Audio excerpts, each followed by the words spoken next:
Hi, chat. We live. Yeah. All right, hold on. Let me make sure Twitch stream is live. We're live. Okay, good.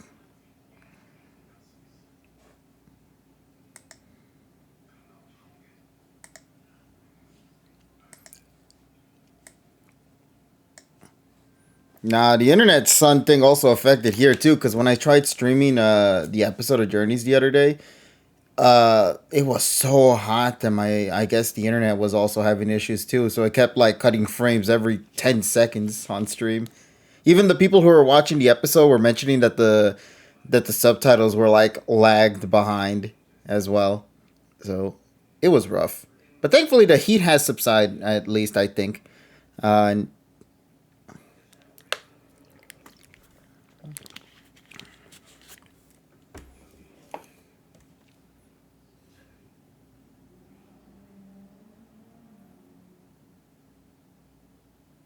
well, I got nothing else to say. Hi everybody, how we doing tonight?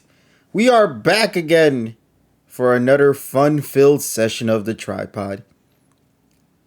And yeah, that's all I gotta say. That's it.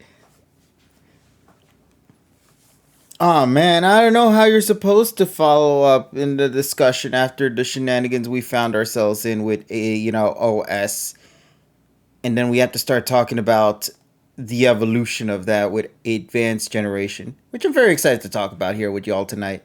So it's going to be an interesting experience because we're going to be talking about Kanto again, not now, but in a bit, and then we're going to be talking about the completely brand new region, the region of Hoenn. But I do actually have something I genuinely want to ask though before we do hop into the AG discussion for tonight. And that is simply the fact that I want to ask you guys about your experience shifting into the third gen. Because this was also a period where we learned about the Game Boy Advance, Ruby and Sapphire, the new upgraded pixel art, and all that stuff. But also because of the fact that we had to now say farewell to Generation 1 and 2 and no longer having access to obtaining those Pokemon anymore through legal means. Like, I'm just curious, before we get into the AG talk, what was your experience like leading into the third generation? Because a lot of people I tend to talk with as well tend to say Generation 2 was their last game and then they disappeared off the face of the Pokemon Earth until like Generation 4 when Heart Gold and Soul Silver came back and then they hopped back into the game. So I'm curious if anybody else had an experience like that with AG. Was like AG, did you go into it? The games I'm referring to right now before we get into the anime.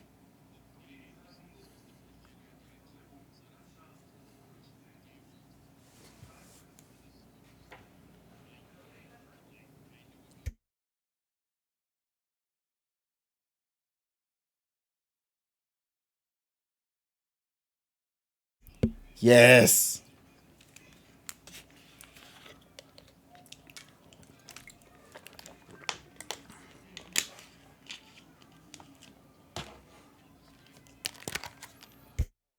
Hold up just a second. For some reason,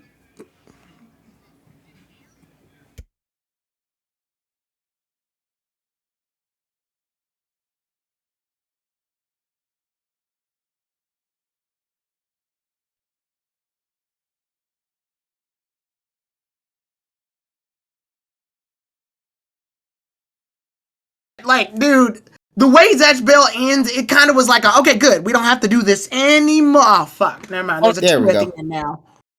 Oh no! I mean, definitely. I mean, you're right. Zatch is like, I want to bring peace to everybody and stop the fighting. The fighting continues. Well, fuck. Well, I don't know the plot of the part yet. Well, I I won't know. see. I'm saying usually when they do shit like this, what they do is because they like the idea of it coming back because it makes money. So what they're gonna do is bring up some. We have to fight again. Why? I mean, there's marketing reasons, but in universe, we're gonna make up some bullshit real fast. Oh, that's why. Okay. Like it feels very like left turnish from whatever the fuck we were doing. Like Zatch was like, okay, cool. I'm the benevolent king that I wanted to be. I did everything I'm supposed to do. I ended everything. Kyo and I don't see each other, but we're connected by hearts. Good. Great cinematic. Oh, nope, never mind. Oh, we gotta do all that shit over again. Well, there we go. It is the original author, by the way, who brought it back. Yeah, he liked the check. He liked the check. He was attracted by the money. Nice. He gave into the capitalisms. Poor Jesus Arthur. Christ. Yeah, he went the way of Akira Toriyama. Oh no. Yeah. Sacrifice good story for money. Wait, how did that get into Gen 3 talk again? Somebody brought it up in Terrell's chat. Okay. So yeah. They gave into the clutches of capitalism. So Terrell, just to recap on your end, I believe you said you were mainly like this was that generation for you, the hype, because you went out of your way to pre-order the copy and all that. Correct? Now he's dead. Shit, we lost him already. I guess we'll go into me then because mine is I'll pass it on to you then, buddy. Yeah, mine is a little interesting. Where I was, they threw like this little, I don't know if this happened worldwide or whatever, or at least in America. They threw like this weird little, this weird little, I wouldn't say it's a festival. It was like some event. It was a Pokemon event that happened. And it was like, they had this huge tent and like this bounce area, and you could get food, and they were promoting e-reader cards and shit. And they had promotional material all around. It was just this big Pokemon festival that happened. And it was based on the idea that we were moving into Advanced Generations, the next series. And I was like, oh, so this is what's next. This is what we're doing. And I saw Ash for the first time, like his design and stuff. I was like, oh, okay, this is what's after. And the reason, I know you said not to get into the anime, mostly talk about the video game, but this kind of ties into both. Yeah, it's fine, don't worry. Because the event was to promote Ruby and Sapphire, but because of that, I guess that was permission for them to go ahead and clock in some anime promotional material too. So it turned into this like big Pokemon Ruby Sapphire event. It was called like the Advance Festival or some shit. It was cool. It was pretty cool. But as far as gaming goes, I saw that little commercial where the real people go into a photo booth with like the Pokemon. I don't know if anybody remembers that, but like it was like this like weird jumpy little song that would happen, and like this one big lady with the pink outfit was taking pictures with Jigglypuff. This one kid was squirting like water out of his mouth with Mudkip. Yeah, like it was a nice little wholesome. It's something you would expect from a Wii commercial, which is weird because this was before the Wii came out. But yeah, that commercial came out, and I was like, ooh, Ruby and Sapphire. And I believe Ruby and Sapphire, I think, came out around I want to say maybe around my birthday, around the holidays, some point around that point. So I was able to get Sapphire because that was my favorite. And then for Christmas, I got Ruby. So I got both games, but my stepbrother didn't have either, so I just let him play my Ruby version. But yeah, as far as that goes, that's how I pretty much got into the next generation of things. And obviously with the anime moving forward, we got to see, on Saturday, they already announced a trailer and everything.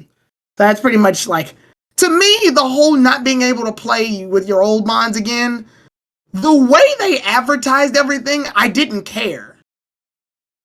Yeah, as a kid, I didn't give a damn. I think it's just because of the way it was marketed. The way it was marketed was kind of like how they kind of wanted you to do it. Ash, even himself, is like starting fresh. So my brain was like, okay, if this is a new thing, then I want to use the new Pokemon. I don't give a damn about the old ones.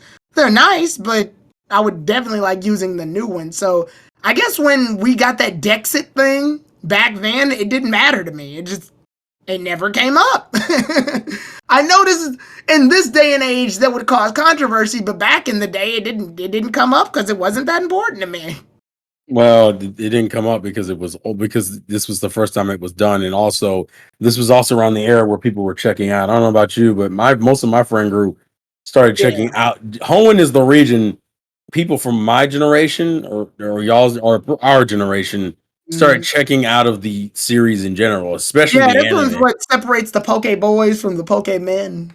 No, you mean the fanboys from the weirdos. And so what for me, like I was super excited for the games because this was the first pokey hype thing for me. Like this was the first time I could get excited about a new release, and I was like, "Oh shit, it's a new game!"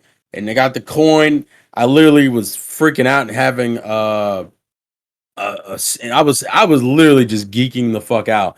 Also, Ryan sort of makes the point. The reason why people weren't freaking out as much because the internet wasn't really as big then. That was like what 2003, 2002. Like Yeah. the internet really didn't pop off until 2005, 2004. So that was before the internet really popped off. The anime, I very much do remember the whole new world. I mean, new journey, new Mhm. characters, starting over with a fresh new batch of Pokemon and everything. And I was 100. AG is literally my full like excitement turned full. If anything, that really my love for Pokemon increased like tenfold throughout AG. Just for the Mhm. excitement between the games and the anime, it just became this perfect storm of holy shit. Look what we got.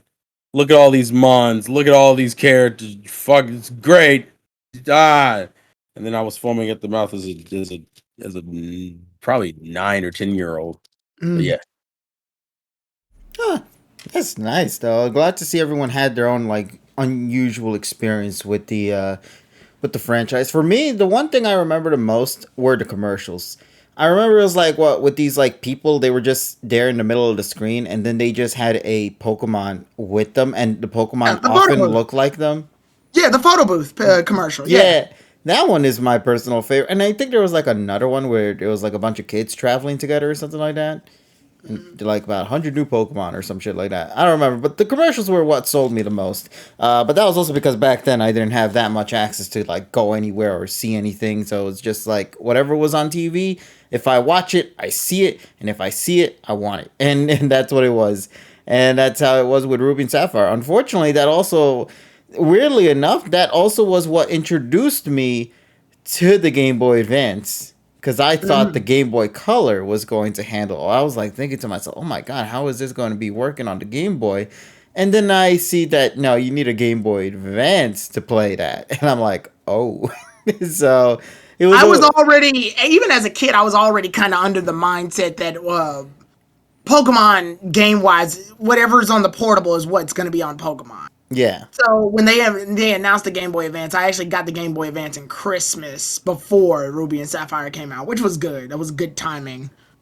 yeah. Unfortunately, I say unfortunately, but realistically, for most Nintendo handhelds, Pokemon tends to move those handhelds. It's like, oh fuck, we're our new handheld out. Where's the Pokemon game at? Ah, and then all of a sudden they sell like 20, 30 million units or some shit. Like Yeah. that's how it goes. It's crazy though. The hype for the generation was big because it is the big next big leap. This was the I don't know if the hype was big for this gen because like I said, this was a gen a lot of people fell out of it. no, I don't no. I think mean, like the road to it was exciting, but then of course that's when we uh began to learn more information about it, and then learning that you have to buy not only just another console, but also having no access to these Pokemon you've worked tirelessly on in Generation Two and One. It definitely made people have a sour taste in their mouth. that's the reason why I said this gen, unfortunately, I always look at it as black and white before black and white, where it was the gen that got like a good amount of shit because of how different it went. So Mm-hmm. it's the gen a lot of people fell out of with. That's why realistically the two gens that have the renaissance behind them is usually DP and X and Y. Both don't fucking deserve it. One really doesn't fucking deserve it. And the two gens that get the most ignored but are probably low key the better gens of the four would be black and white and Hoenn, but they get skipped over because of either the controversial choices. Ironically enough, I hate to admit it, and I think it's just the reality. I think we're the minority when it comes to people. When it comes to would the majority of people rather use their old mons or use new mons? I think the majority of people rather use old mons, and it's fucking stupid. But I think that's how the majority of people rock. So unfortunately, it meant that like any gen that went out of its way to undercut that burned for it. Yeah. And sadly, two gens, like you stated, suffered the most out of it. But that's a I topic for think another I day, think though. what attracted me also was the when I was looking at the commercial, I saw the double battles thing going on. and I was like, like we're gonna have double battles now. We're gonna have 4 Pokemon at once, and I think the commercials really like pressed on that too for the anime. It was like, oh, double battles. And I was like, oh, okay. So this is it. I thought that was permanent. I thought that was all like every battle was gonna be that.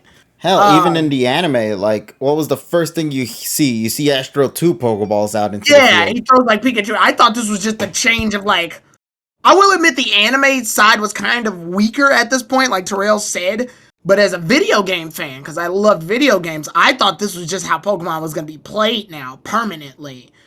And honestly, even the TCG, for those who don't know, which is where I picked up some TCG cards too, they had changed their rules at that point, so you could have 2 active Pokemon instead of just 1, and they did that for the entirety of Ruby and Sapphire. So I was really like, wow, is this Pokemon's new direction? Is literally just adding another Pokemon into the fray, but obviously that wasn't the case. But as the games went But on, it is the standard for competitive now. oh, competitive, definitely, yeah, competitive. That is pretty much what happens. But for casual mainstream, I was a kid at the time, so I didn't really do competitive. But for how things were going at that point, I was like, this is interesting. This is an interesting take.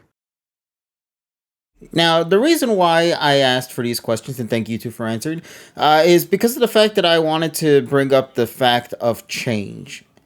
And that doesn't only just apply to the video games as well. Advanced Generation is also considered a generation of change, and a drastic one at that, because it is the first series to do a massive shift in focus on how they take their narratives, and of course also approach certain storytelling elements with their Pokemon too.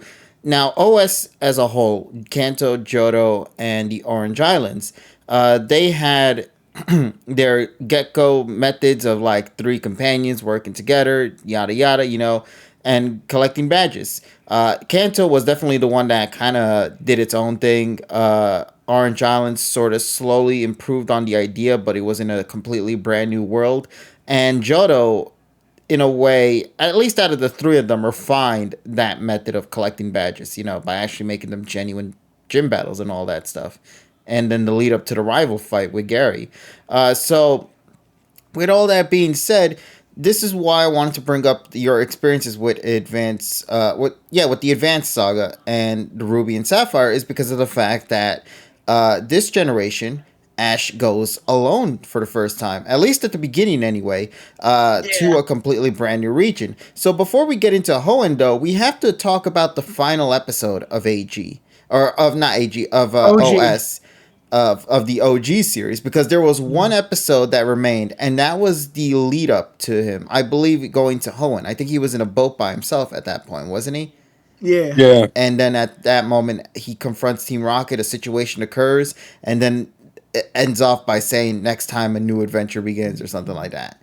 So, just out of curiosity, I have to ask you guys. And then we'll get into tonight's main discussion. What was your idea about the fact that we had to say farewell to both of the protagonists, Misty and Brock, in this series? At least just judging from that final episode when it was designed that way. Because we know Brock does come back, but I'm saying, like, in that moment, leading up into the region of Hoenn, what did you think about that idea of having to say farewell to them?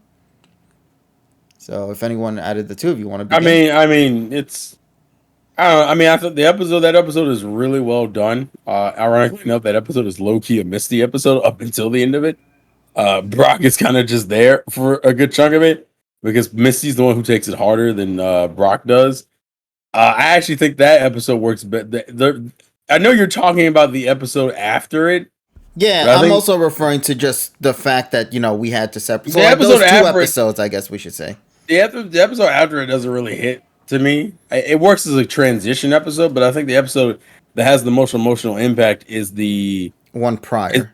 yeah, it's the farewell episode. And actually, that's the one where he gets attacked by Team Rocket there too, and then uses the napkin to like cover his mouth from the smoke, and uses the fork and cutlery to like climb out of the hole and shit. Talking about his friends will always be with. I think that episode works as a poignant like end to that to the Johto region and to that not the end of the friendship, but the end of their time together constantly.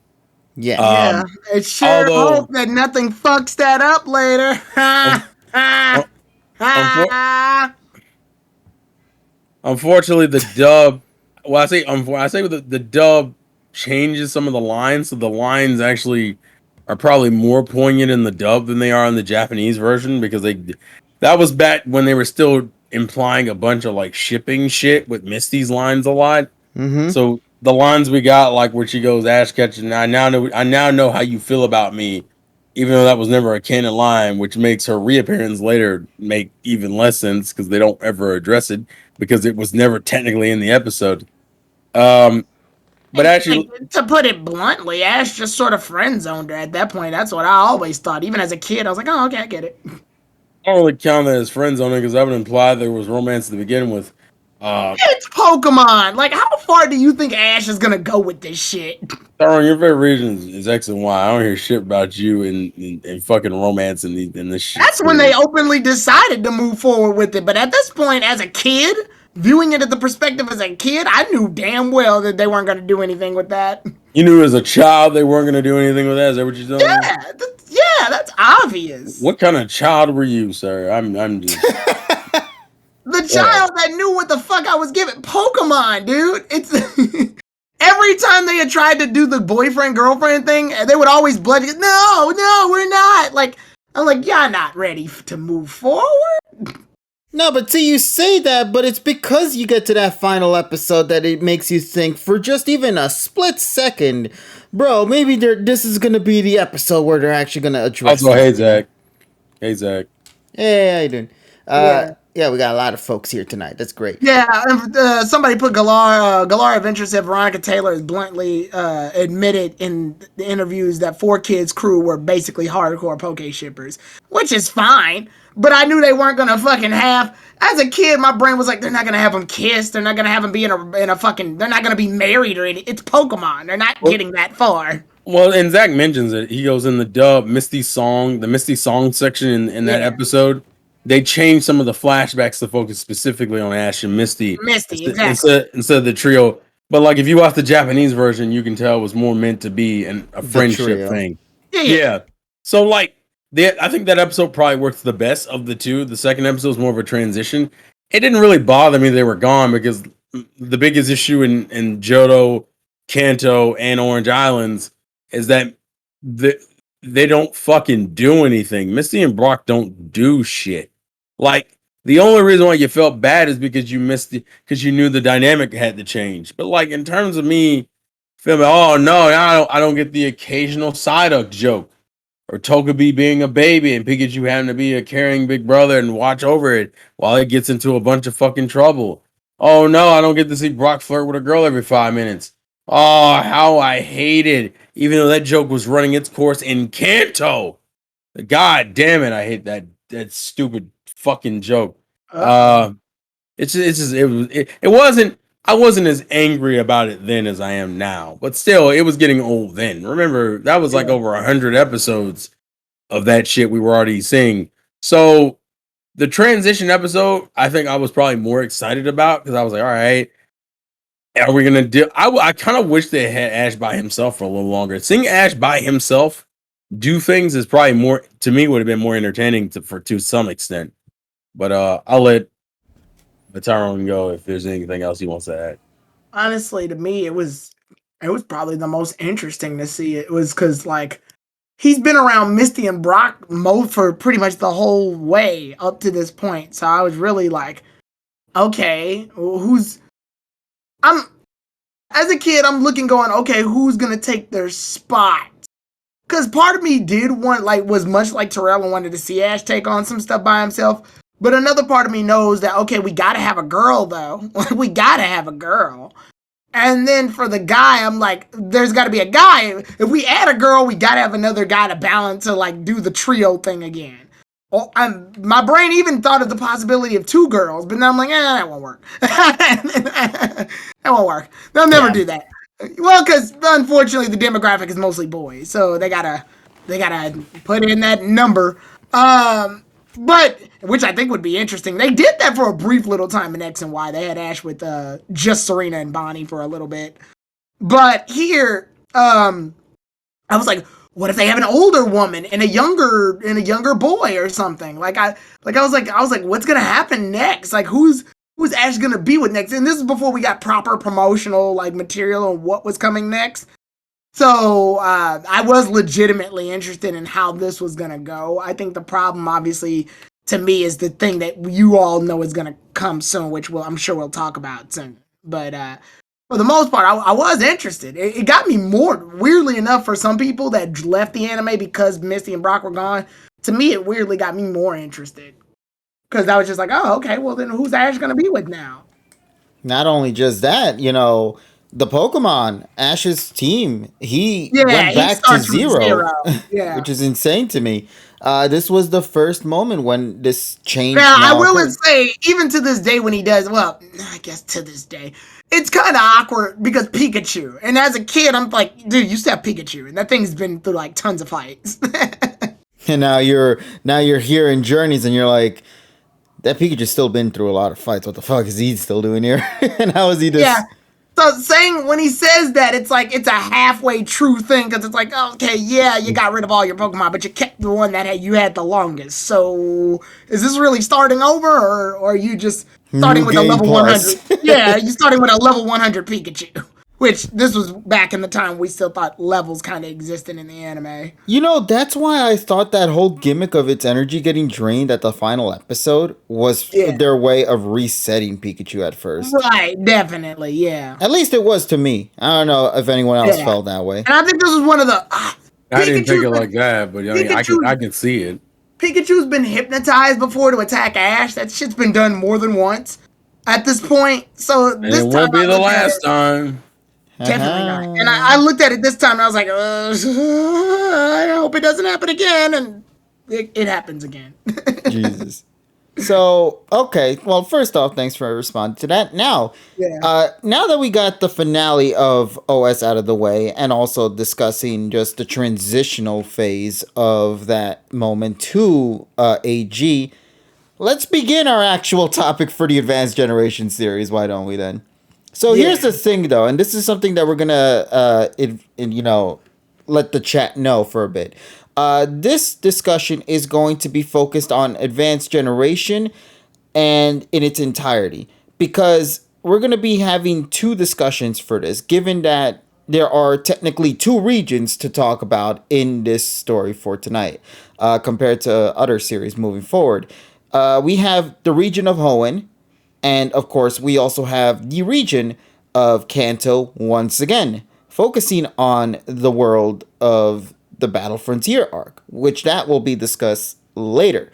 Obviously, we're going to be doing our traditional format, the pros and cons, like we did with the last discussion, focusing on what we think is the positives and the negatives that each respective saga has. So, with that being said, are you guys ready to begin tonight's discussion for real? All right, let's go. Alrighty then, Yeah. let's begin it. Kicking things off, ladies and gents, we are now adventuring into the world of the Hoenn region. So, who would like to take the honors of bringing up the discussion first here for tonight? Because this is a big one right here. What do you mean, like starting with like what the characters, the Pokemon, like Well, I what? mean, I guess we should talk, the pros, like pretty much just the pros of what you think of the dynamic with this series and its shift. Because, like, that's how we did with the last one. The last one, we just kind of winged it with all the pros, and then eventually we saved the cons for the second portion. The problem is, I feel like well, one that would imply we all agree, and I feel like there's some. So You that's think there's going to be a lot of disagreements with this one, don't you? not with everything, but I'm gonna get the most controversial. Let's just get the controversial thing out of the way. Okay. Yeah. Max. I think I thought we were talking about the pros. this is why I said this would be the controversial thing. So I'm like 90% sure I'm the only one who likes Max. I think most of the fandom doesn't care for him, and I know Tyrone definitely doesn't care for him. Um, I'm indifferent to him. I'll say that. the way I've always put I Max. say he gets slightly better, but I still don't like him. So here's the thing when we're having the conversation about Max. The reason why I'm bringing him up first is because that to me will be the most realistically what May's conversation is. Oh my god, I love May. Like that's what May's conversation is going to amount to. That's what Yeah, I'm trying to she's get the May. greatest. Actually, I think that's what me and Tyrone both agree on as far as that. I don't know where KG leans, although I think isn't Hoenn your favorite region anyway, Yes, KG? the Advanced Generation series, at Yeah. least pre-reboot, is my favorite series. So yeah, fucking it's May. I mean May and that is greatness. The reason why I bring up Max is because Max gets a lot of shit because he's a smart aleck. I think that's really the core issue people have with him, and that he doesn't act like a child, even though he's obviously meant to be like an above average IQ child whose arc, I won't say arc, but his development is more based around him reconnecting with his child instead of like trying to be an older adult all the fucking time. Um, and the thing I very much like about him is his brotherly relationship with Ash. Even though he starts off the region mocking the fuck out of him, he's like, "Oh, you're the guy who lost in the Indigo League, and you're the guy who lost in the Johto League." Like their first interaction is actually pretty funny, purely because he's immediately ripping into him. But I always liked the episodes later on because they slowly but surely would get into how Max doesn't know as much as he thinks he does, or he's one of those people who's like, well, that's a fire type and that's a water type, so obviously the water type's gonna win. How the hell did Ash do that? And then Brock would explain it, and you could see Max being slowly won over by Ash. And he's still a brat, but that's kind of the premise because he's a younger brother and he's traveling with his older sister who, I don't know about you, but most people like to fuck with their siblings. So it makes for funny banter and shit. And unfortunately Max also gets relegated to, I guess we got to keep Brock in check, guy, because no one else is going to fucking do it. Um but I do generally like his character. I know obviously everyone brings up the Ralts episode, which is a good episode, but he gets a lot. I think he gets way more shit than he deserves, purely because of the kind of child he is. I think people wanted like pretty much what they wanted was someone like Bonnie, who's just like a traditional child, and you got someone like Max, who's more of an extraordinary child because Max is like, uh, yeah. After the Misty episode, Max just copies her. Oh, I know what you're talking about, Ryan. So okay, yeah, Yeah. yeah, but like Max gets a lot of shit because he's technically, he's like a gifted kid trying to like, who's jumping in between being overly smart but still like underage and shit. And I think people didn't like the dynamic he presented in some aspects, but I enjoy Max, and ironically enough, I tend to get relatively funny dialogue from him. Even the episodes where he's working with I think there's a couple episodes where he's working with the Pokemon by himself, and I like that childlike, yeah, I can be a trainer too one day kind of shit. Zach also says his whole thing is that he wishes he was older to be a trainer, which makes sense. I mean, when you're surrounded by an older brother type character in Ash who's out here doing these cool battles and these amazing feats, and he's learning that like type advantages and shit isn't all there is to it. And then his sister, who although he bickers with, is becoming a well respected coordinator and doing all these fancy and unbelievable moves. He's surrounded by Pokemon constantly, but isn't old enough to become a trainer. I completely understand his like frustration and interest in it, but I understand people's issues with him, but I just think he gets too much hate. I'll leave it at that and let Tyrone or KG have at it. All right. I'll go into the. Do you want to go into the pros first? No, no, I'll let you. Just out of curiosity, I want to hear what you have to say. The pros. For me, the pros. It definitely looks as though Pokemon at this point wants to have a viable structure on how they handle their characters and how they handle battles. Battles are extremely better here. They're not great yet, but they are better. It's very clear that they're much better here now. Abilities are used. Defensive moves, tactics, like legitimately good shit is done. Pokemon don't win just because now. And if they do win just because, at least they have a move that kind of helps you believe in what's happening. Like, for example, this is the season where Pikachu legitimately learns Iron Tail. Because that's good. Pikachu has coverage now. Now, this isn't just a Pikachu where if he fought off against a ground type Pokemon or a rock type, he's doomed. Now they're giving him a strategy now. He's not just using Thunder. Pikachu doesn't fucking Thunder Shock, Thunderbolt, and Thunder and Quick Attack in the same move set. God, I hated that. Hated that. So now they're giving him different moves. Quick Attack, Iron Tail, Thunderbolt, and Thunder. Alright, that's a viable moveset for Pikachu at the time, at least. Good. This is good. He has type coverage now. He's got a speed strat going. They're really focusing on the idea that Pikachu's more than just, okay, we're gonna keep using electric attacks until something sticks, or we're gonna use quick attack to maneuver ourselves around to use electric types until something sticks. There's a strategy going on, and I like that. And I also like the fact that, at first I didn't like this, but at a certain point, I was like, oh, this is interesting. Ash doesn't have all 3 starters this time around. He just has Trico this time. And I thought that was weird at first, but then I thought about it. It seemed a little too convenient that he had, like, every Come on, dude, you got every starter? Like, that's stupid. Now, if someone's playing the video game, they can have the same team as Ash's without doing a bunch of trading nonsense. So yeah, now it's possible. It's physically possible. I believe his starting team at this point was Pikachu, Trico, Tailo, Torkoal, Corphish, and I want to say Snowrut was dead last. Yeah. And then it evolved into Glalie, so yeah. So yeah, you can have a Ash Ketchum team in game now. This was cool. And I think they probably did that in response to the fact that you don't have access to the older games anymore, so it's next to near impossible to make it. So I like it. I like the idea that if you want to, you can make this team.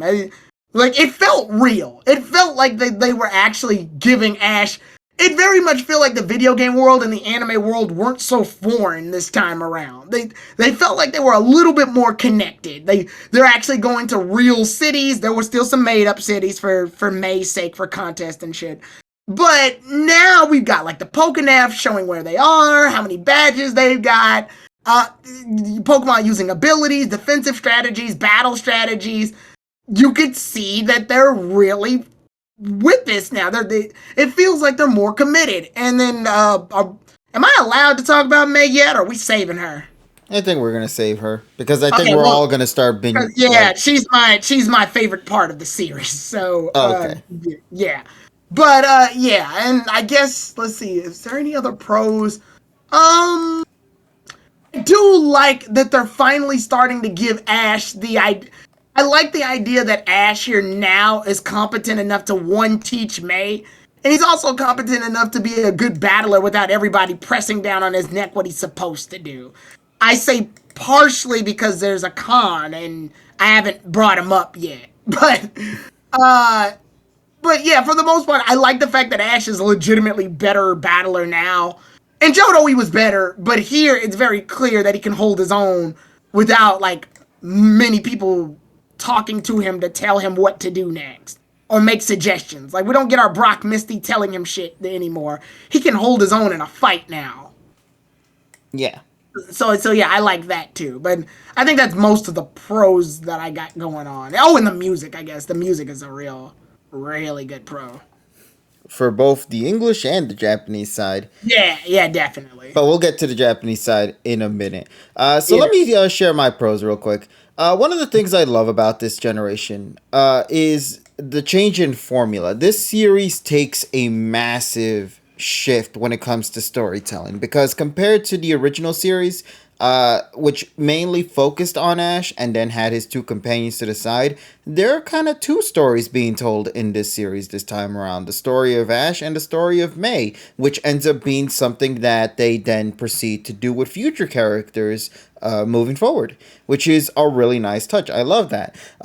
Advanced Generation is mostly seen as the series that sets the foundation for what future generations would replicate and attempt to receive the same amount of praise or criticism like what the series prior AG did. So yeah, I will admit, like, I love it. I love that this story took a different turn because that meant that this series had its own, at least at the time, its own identity compared to the OS saga, where it was the traditional formula of just the three companions traveling together and doing random shindigs of the day.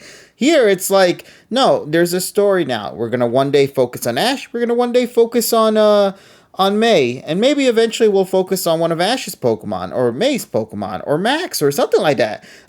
So it Max doesn't really, have Pokemon. huh? I'm fucking with you. I said Max doesn't have Pokemon. Yeah, no, but we'll get to that soon. Which definitely would have helped this case. Oh yeah, it is also interesting to kind of note that none of the characters have any like walking Pokemon with them. Only Ash and Pikachu, I believe, are the only ones in this series that have it. Because I know the other ones had like Piplup or what was it, Axu, the Dene, and then Sun and Moon's cast, and then of course Journeys. No, actually, Journeys is kind of back to it, except with Groovy now. So the point is, AG did that.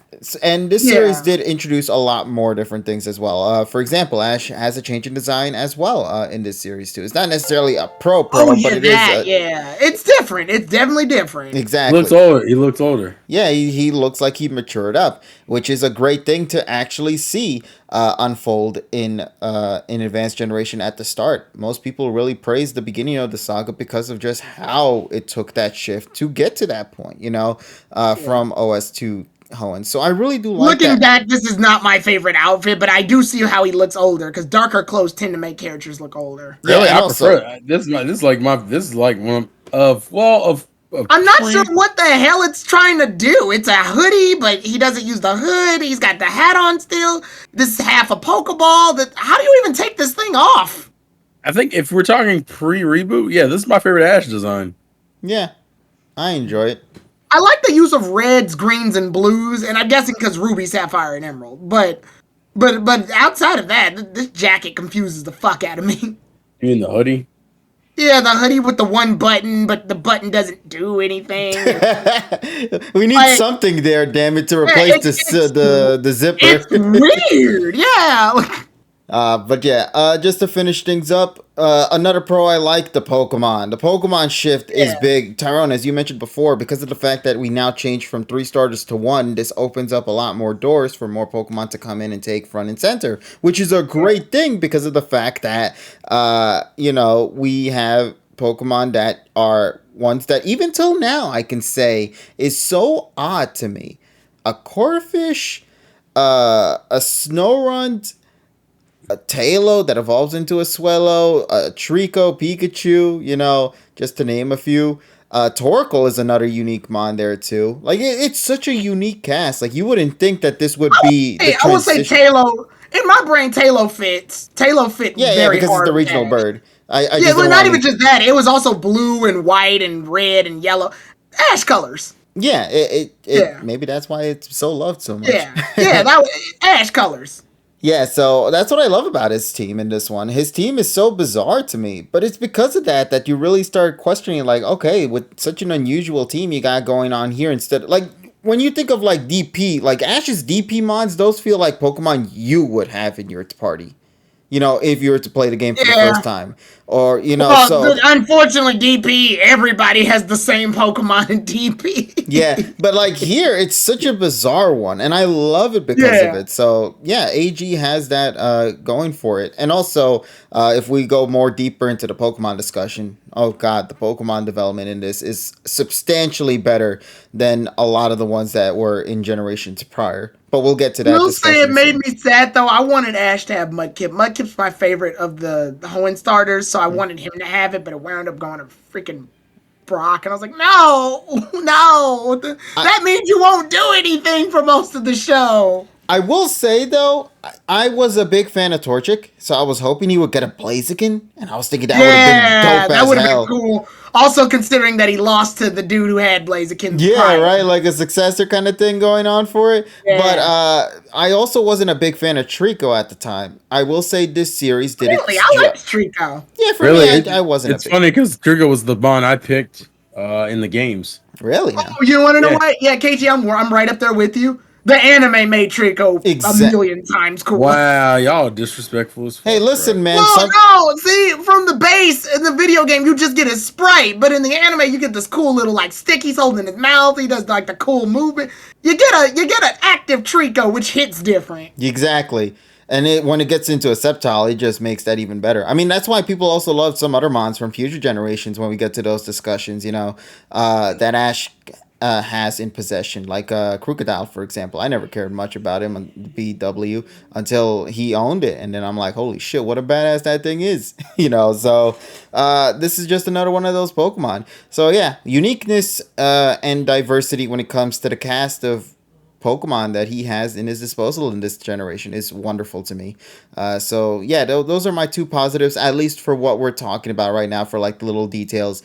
So we might now need to go and focus on two sort of aspects in this adventure. That being the story of May. So let's talk about her real quick because she, in a way, is the first true female to have a narrative be told throughout the series of Hoenn, at least. I know May had her adventure and she was there throughout the whole journey, but I meant like despite all that, she only just did it for the sake of Oh, you mean Misty? Misty, I'm sorry. Misty. Yeah. She just left the gym and all that and went with travel with Ash. But here with May was like, I decided to leave home, get a Pokemon. I don't even know what I wanted to do, and then eventually became the idea I of like becoming a contest Pokemon. coordinator. And that's when her arc begins to open up. So let's talk about that. Terrell, I think you wanted to bring May's storyline up first, no? So would you I like to mean, take it away? if we're gonna talk about May, uh, the reason why May works and the thing that makes May appealing to me always boiled down to that. Ironically enough, she's the character that also has a controversial opening because her opening is I have no interest in. Ironically enough, I think the brother sister pair both have unappealing first impressions because her first impression is I don't want to fucking do this shit. I just want to go travel. I want to go to like Hawaii or some shit. Like that, like her interest has nothing to do with Pokemon at all. That's a but the thing people like about May and the thing I liked about her progression is that it's I say a slow burn, but that was before X and Y showed me what slow really is. Um but May's was a I will say was a slow burn for Hoenn to slowly get her adjusted to Pokemon, in viewing different aspects of Pokemon when it came to battles and even breeding on Brock's end, and then as you would later come and be introduced to his contests. And I like that it was a natural progression of her looking and interacting with different things, it was um whether it was on whether it was on her terms or things just gonna happen to her, which is the nature of traveling in general, and slowly coming into her own and figuring out this is what I want to do. It's kind of like watching someone learn what kind of job interests them and what they want to do as a career moving forward. It's a nice progression to see visually. Um, and then you from that point on, you're just watching her go through her ups and downs. She's winning contests, she's making rivals, she's fighting her fucking heart out. She's coming up with these techniques on her own or being inspired by whether or not it was Ash or fellow coordinators. And she's going through the whole and it's crazy. It's beautiful to see her go from like nothing or a girl who had no interest in this shit to like one of the best in her class. It's fucking great. Um, It's good I will. storytelling. I'm gonna throw in a con a little bit because unfortunately, I think my biggest issue I have with her early on is that she gambles with luck a little bit too fucking much in the early end. And I'm looking at you, Skitty, and your fucking assist. What Jesus Christ? Munchlax and a metronome. Metronome was another move. Yeah, she plays a lot into luck. Ironically enough, she's very like Ash in that way. In Kanto, Ash was lucking out like a bitch.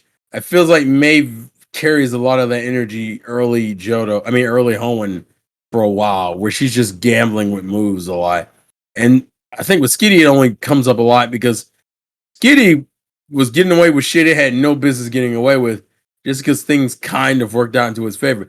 But when she fell, and she did fall, it hit hard and it made more sense. It's like, yeah, you're fucking you're gambling too much, and you're not using this as a learning experience. But it was nice to see her go through the struggle, and it was a different type of struggle. That's what separates Hoenn a lot.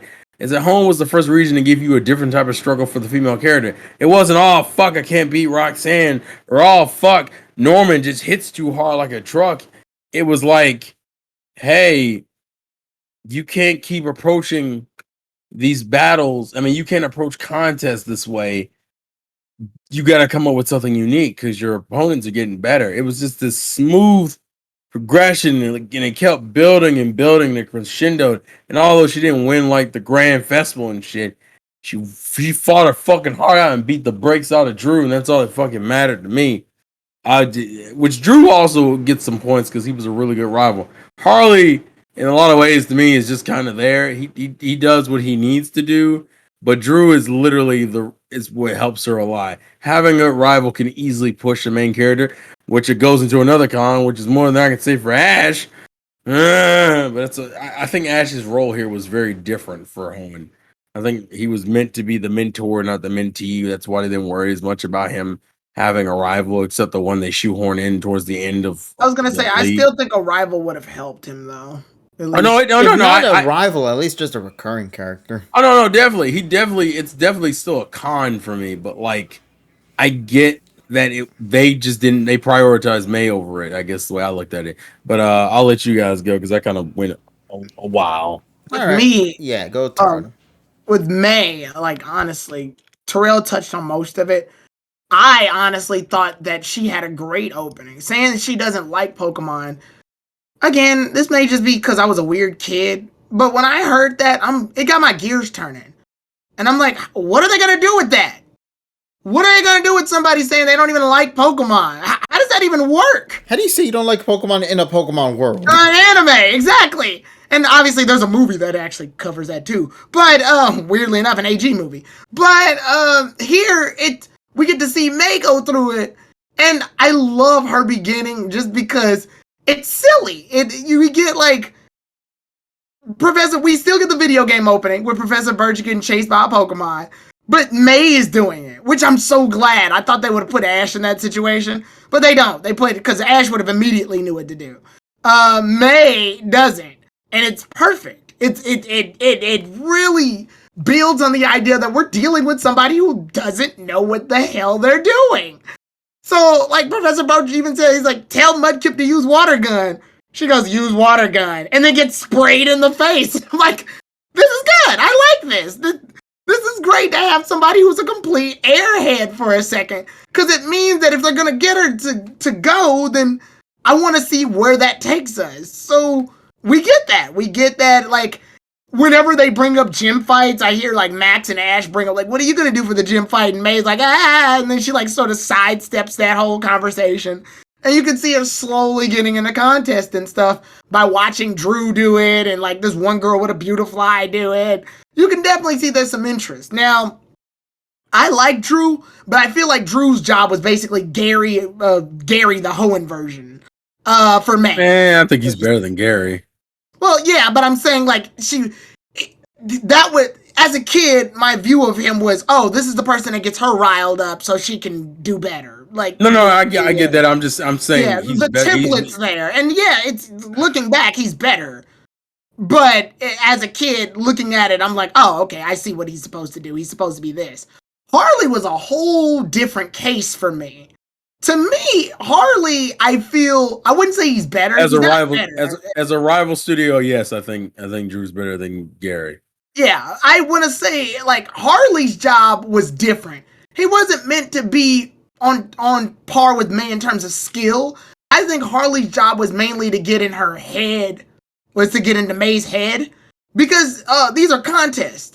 And in the acting world, or the performance world, there's always the diva.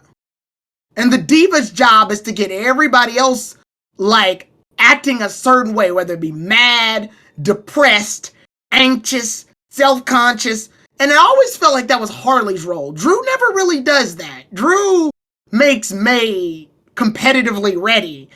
But Harley was always that one that got her into those other uncomfortable corners. I mean, hell, there's a contest where she literally gets her entire fears announced on stage. There's one where Harley's planning on doing some weird shit.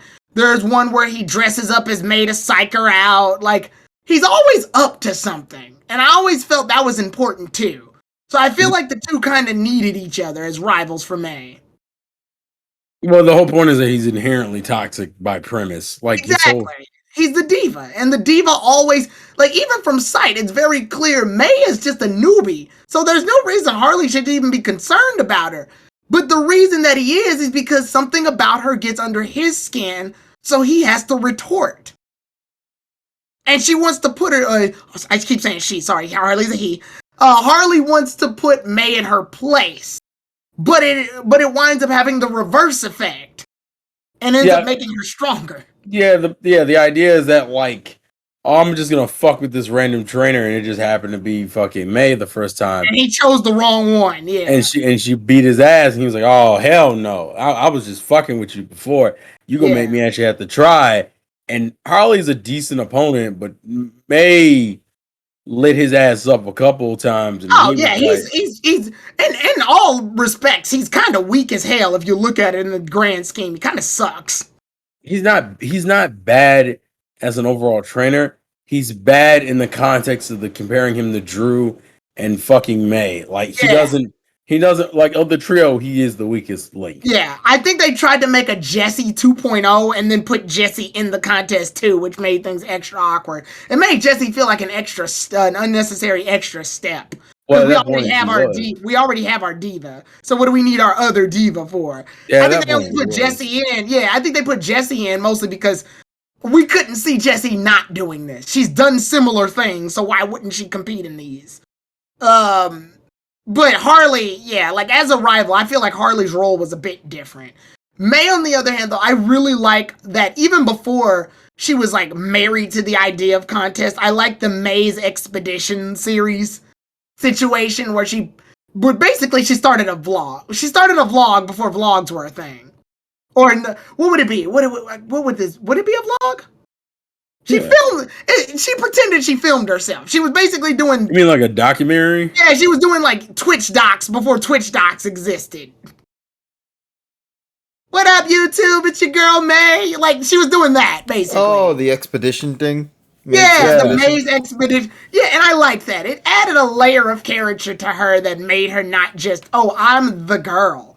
I like the fact that she had a hunger thing like Ash, but it wasn't like pressed on. I like the fact that she was brimming with personality. I think that's the best part. She didn't just lay in the back until it was time for her to do what she needed to do. Yeah, she's energetic. She is a fun character to watch throughout. Yeah. And like Terrell said with the sibling rivalry she has with Max, one of my favorite moments always is when Max is like crying at the beginning of AG. And May and Ash is like upset that Max is crying, and May's like, "That's bullshit. He's faking it." Like, I like that. That's a sibling thing. Yeah, I like that she's calling him out because she knows how annoying Max is. Ash is knowing this for the first time. Because he never had siblings, so he doesn't get it. Yeah, so I like the idea of where it's going, and her conflicts with Ash are realistic conflicts. And I do like those too. It doesn't feel like they had to do it every episode. Like it wasn't like so this is the way to Petalburg City, huh? Well, I guess that doesn't count because they live there. So this is the way to fucking Burbank Town or whatever. It didn't like they didn't have like a lost thing like with Ash and Misty because that wasn't her job. If anything, Max was the navigator, so they kind of cleared that avenue before it even started. But yeah, May as a character just works. She just works. And to me personally, while she does work, as you guys mentioned before, the rivals are what guide her too as well. Yeah. I cannot deny the fact that they did this was rivals done right. Even before OS with Ash and Gary, like those two were like pinnacle rivals that everyone grew accustomed to. But like here they experimented with rivalry with May this time around. And I'm glad they did because it kind of also gave them an opportunity to be like, okay, let's see what works with May's character.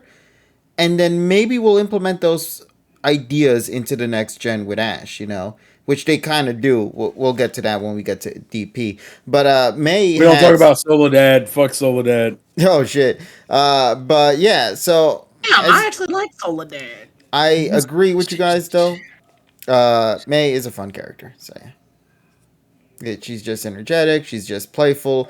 The dynamics that she shares with Ash and the cast is great too. The expedition, the battles, the Pokemon variety in her team too is also pretty solid in the Hoenn region as well.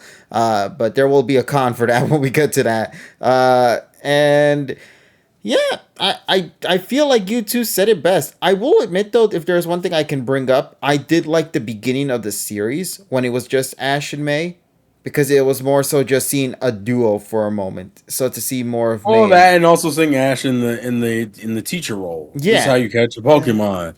This is what you have to battle it first. No, man, you have to call out an attack. No, look at your Pokédex to see what attacks it knows. Like, I like that. Ironically, I almost kind of wish he had a line in there that was like, oh, so I guess this is how Misty and Brock felt. Like, I like I like him having, and I kind of wish, and it doesn't happen as much, which gets into I think a con I think we all kind of agree on. Brock, why are you here? Brock, hey, Oh, I Brocko. cannot stand that he's here. I'm sorry, But Brock. You, ugh. and what makes it worse is this is not only is he here. You know what his best episode is in AG? Talos. Yep, Oh, Disappoint. yep. That's not even a joke. His man. my favorite episode of him in here is literally the Taylor episode. That is it. Thank you for the follow, He by the way. is the most worthless character in Hoenn. The only other episode I like him in is kind of the Lucy fight in Battle Frontier, only because I fuck with that ship. But that's a whole other I wish thing. they had just like Brock had showed up for that episode and then he'd like continued on. But Bro, this is, by the way, not only and the reason is also even by the fan standard, this is his worst region. He is literally at also his narratively, it's a kick in the mouth if you watch that final Johto episode. Goodbye, guys. Goodbye forever. Oh, he's back. Never mind. yeah, because he comes back like 5 episodes later, Right. I'm like, I didn't even get enough time to miss you. What the fuck? and then obviously we'll see Misty later, but Yeah, Misty's but at least I got to miss her. Like the fuck. and she didn't stay. She was around for like a mini Yeah. arc, and that was it. I did like that though, actually. Brock literally serves no purpose. Marketing wise, I kind of see why they did it now looking back. Fire Red and Leaf Green. He's a gym leader in that game, so they No. need But to Fire show Red and off Leaf that he- Green wasn't even out at the time. Yeah, Yeah, Hoenn but you could definitely see that they were probably trying to bring that shit back. No, they didn't want it. The problem is they didn't know how to. Brock fills a certain type of role that Ash and May don't fit into, and they needed someone who's kind of more mature than them, but like still like around their age, and they thing didn't is, have it, I and they don't didn't know. want to use, and they didn't want to use any more game characters. It's funny because they literally have the breeder class in this game, so they could have just picked a breeder to fucking do it. Well, then the argument is, well, if you got breeders, why not use the breeder? Because Brock he already did his shit. He's done. Yeah, actually, Donnie, exactly. They need a cook. That's the problem.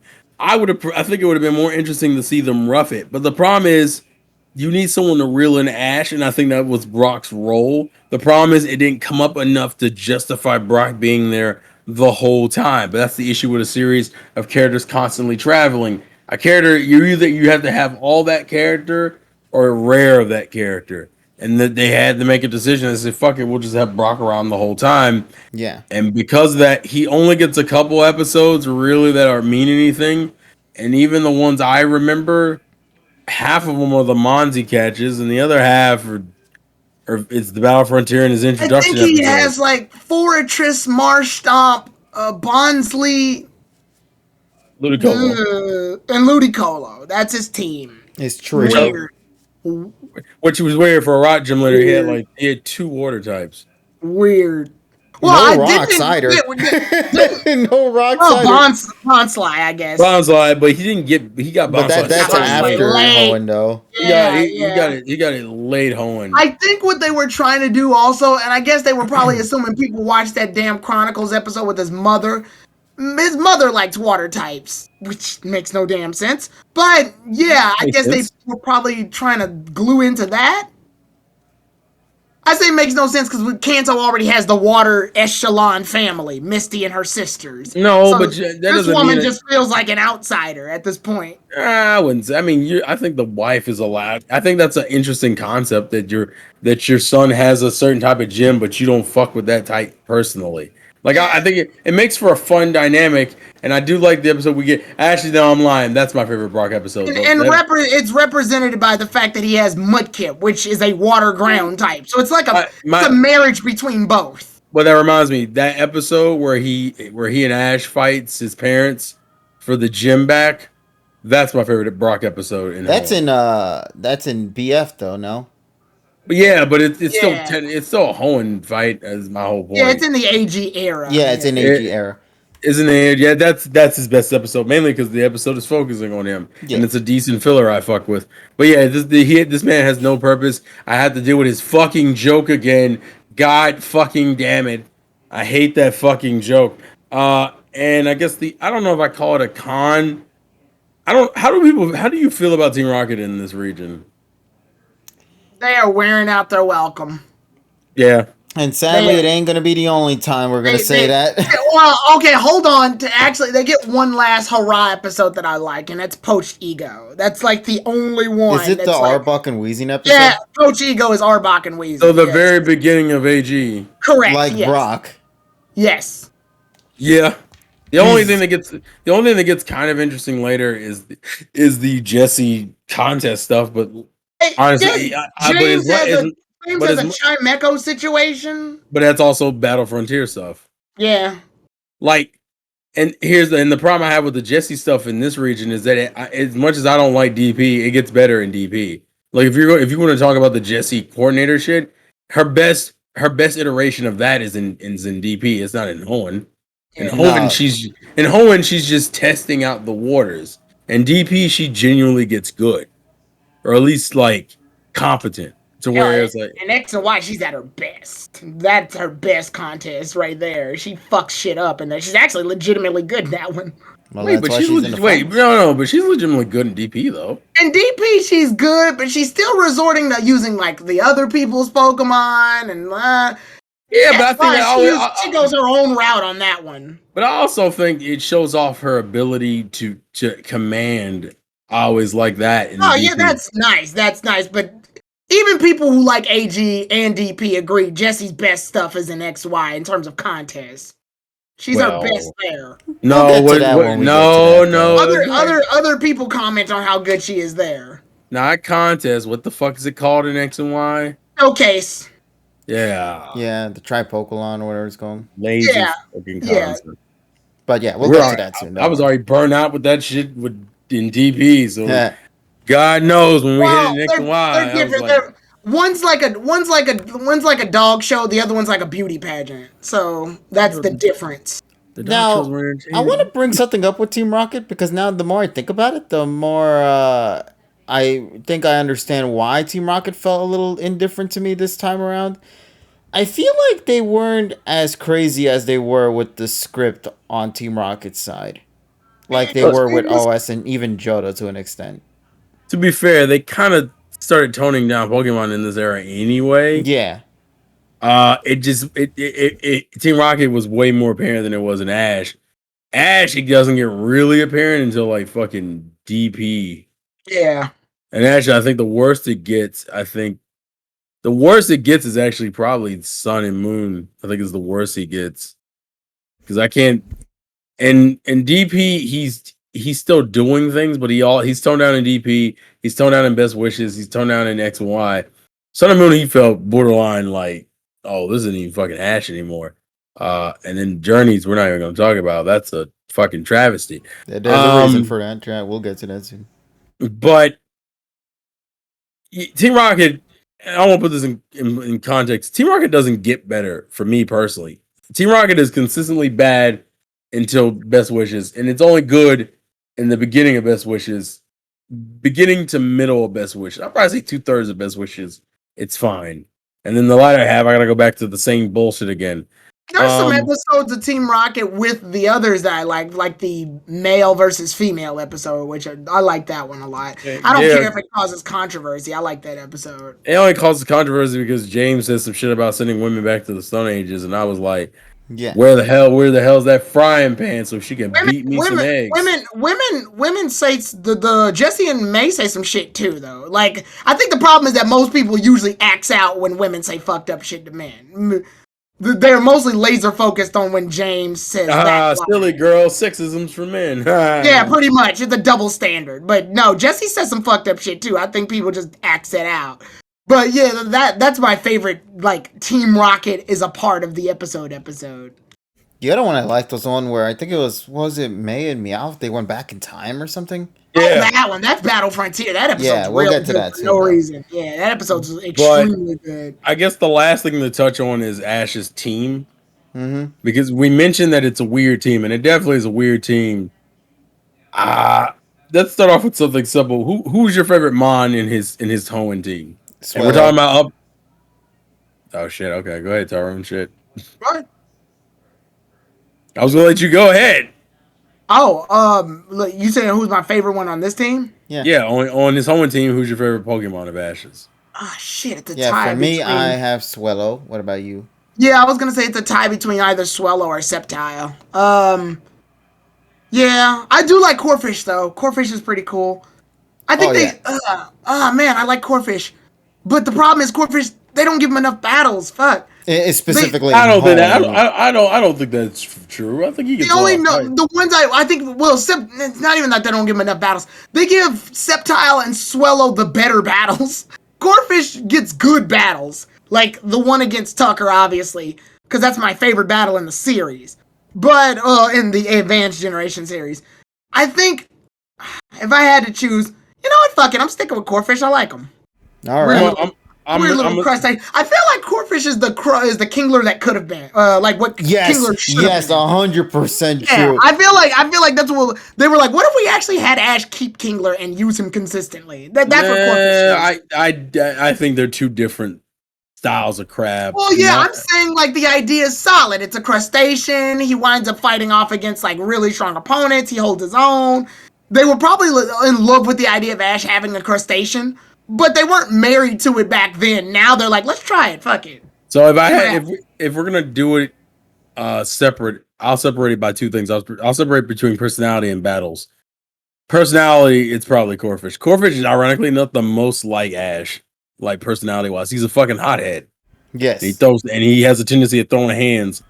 Actually, that's like the best thing about Corfish. Corfish is a fucking Pokemon that gives no fucks about you, your feelings, or how you live. Actually, a lot of its character development moments was it learning how to chill the fuck out.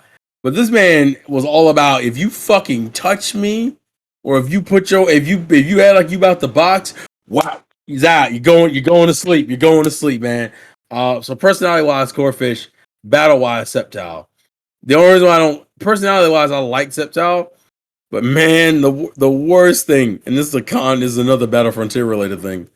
His evolution is the worst, bro.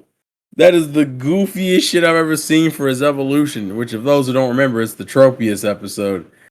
What in the fuck was that about? Do y'all remember how he evolved? Yep. He was in love with Meganium, right? Yeah. And then he couldn't, and when he evolved, he couldn't use attacks for a while. Yeah, because he was heart sick, love sick. And I'm just like, it's fucking Sceptile, y'all. Like, this is I not. actually like that though. I like that. I like that little arc. I like the concept of it. I don't like the execution. I don't like how it happened. Is more like the execution is way goofier than it needs to be. Like I like the idea of Sceptile, the cool, calm, collected mon of his team, getting caught off guard by a girl and not knowing. I actually think it would have been more interesting if he was getting used. Like if the Pokemon he fell in love with was taking advantage of him. And it took either Ash or other Mons being like, bro, she's using you, bro. He's in fucking denial, then catches her in some bullshit, and he's like, bro. and then he gets depressed. Like I understand what they're going for. Well, unfortunately, the sad part about Pokemon when it comes to Pokemon love, it's always devolved down to Pokemon likes other, one of Ash or Crew's Pokemon like other Pokemon. Other Pokemon is liked by other Pokemon. Pokemon 2 has rivalry with Ash and or other Pokemon.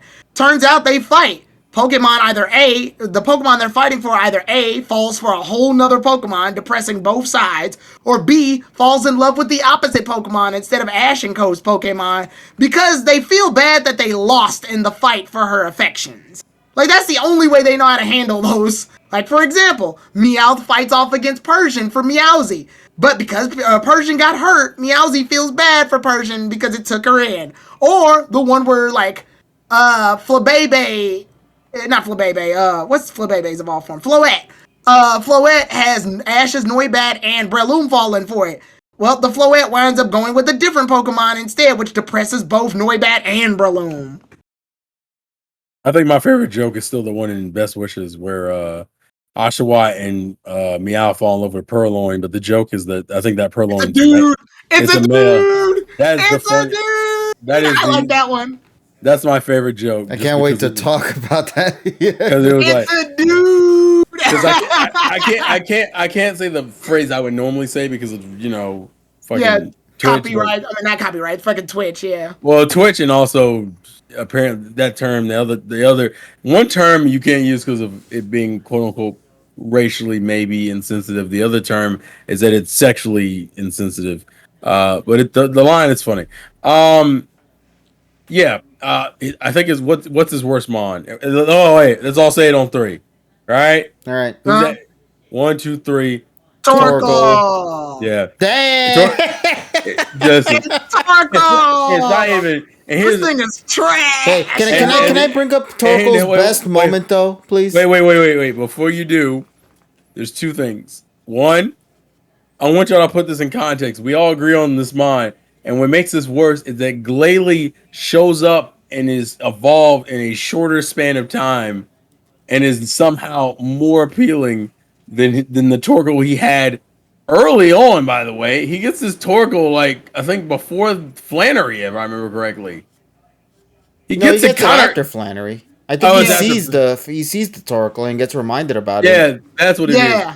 That's what it is. He gets it after Flannery. He gets it, like, right after the 4th gym. And this Glalie that shows up way late game completely ends up outshining it in the latter half, especially in the league, surprisingly enough. Hey, Glalie went in for no fucking reason in the league. Glalie said, I'm coming for bodies, bro. The other I ain't got one. Bodies.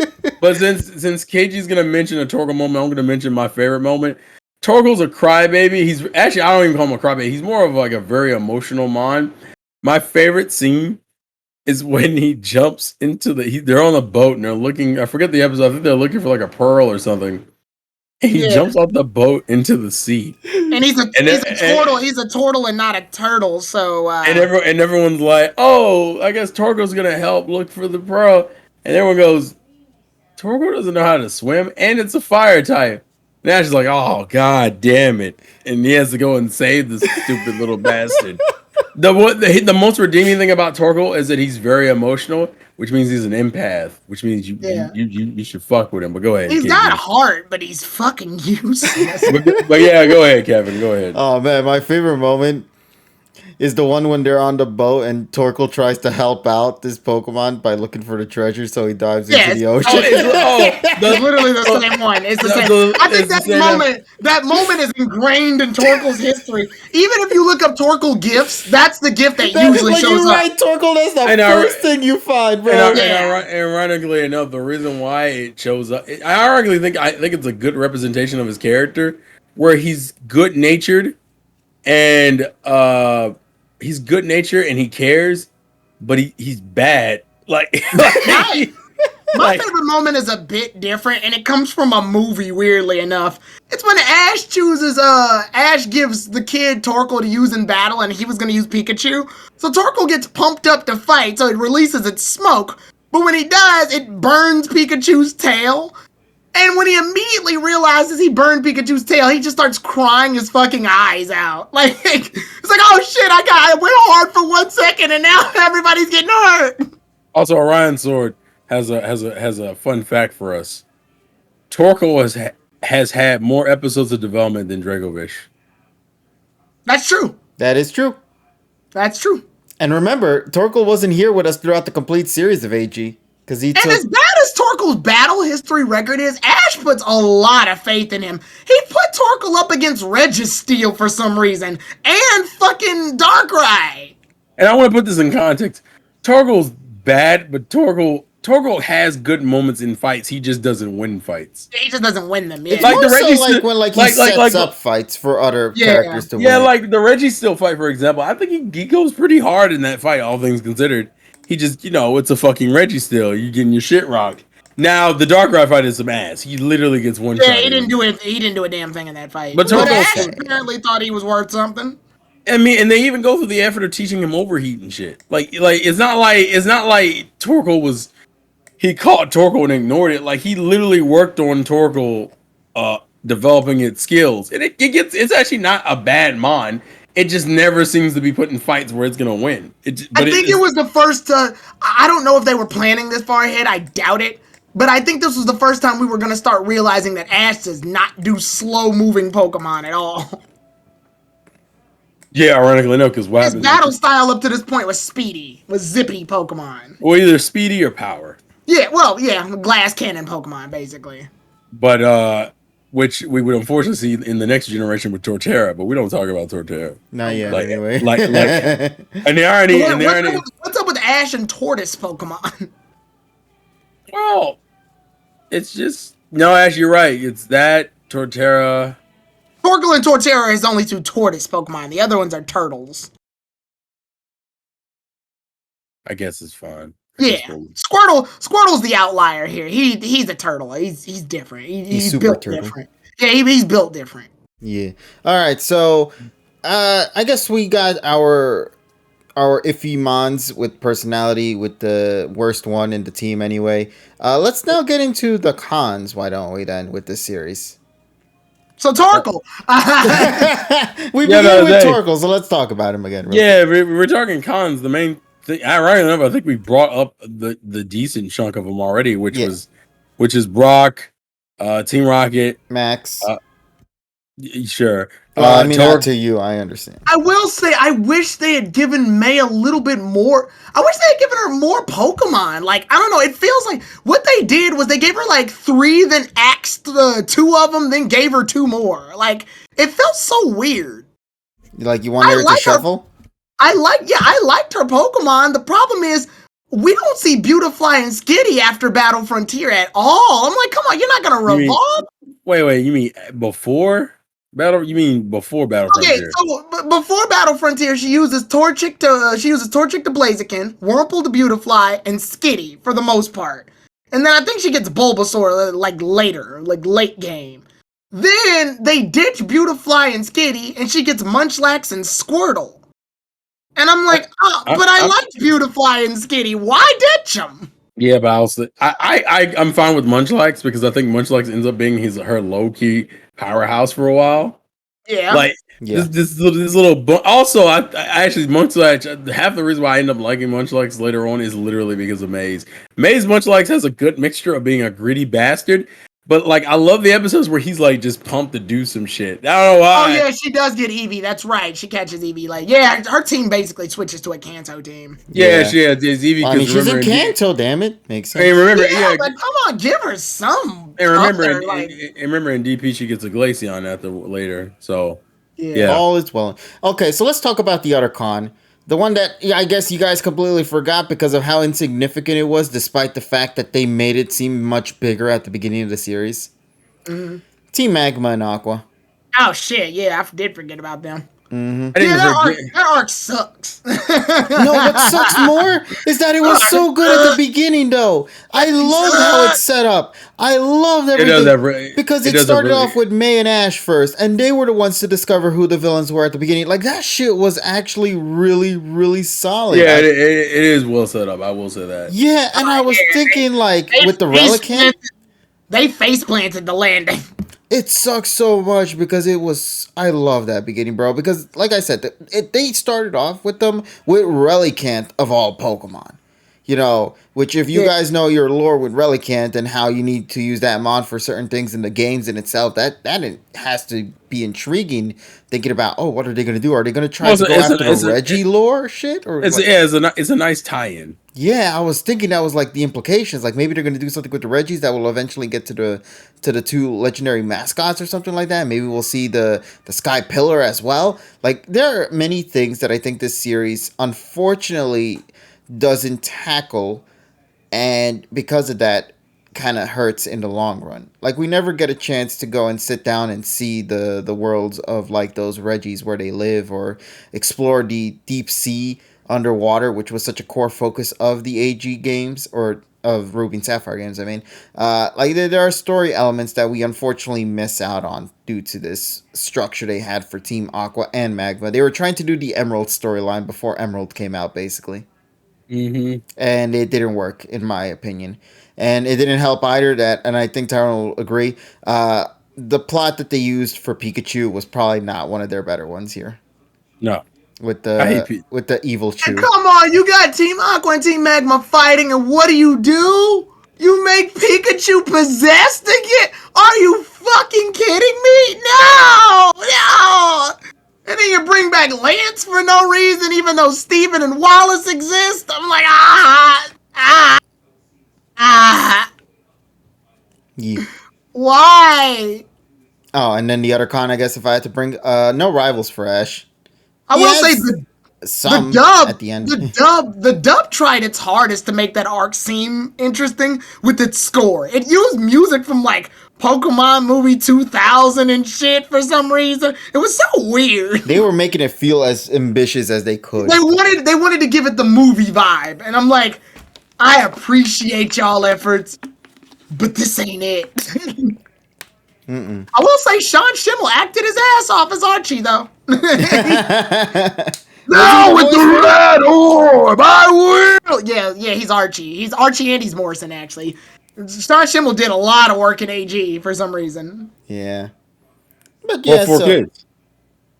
so that's really all I got to say for cons. Really, at least for the Hoenn region in particular, because I do have more like nitpicks, I guess, in a We way. didn't really get any Rayquaza screen time in this, did we? Or was that mostly saved for the movie Mm, 7? Movie seven. movie Movie seven. 7, yeah. Actually, most of the legendaries are in the movies. Yeah, Yeah. you would.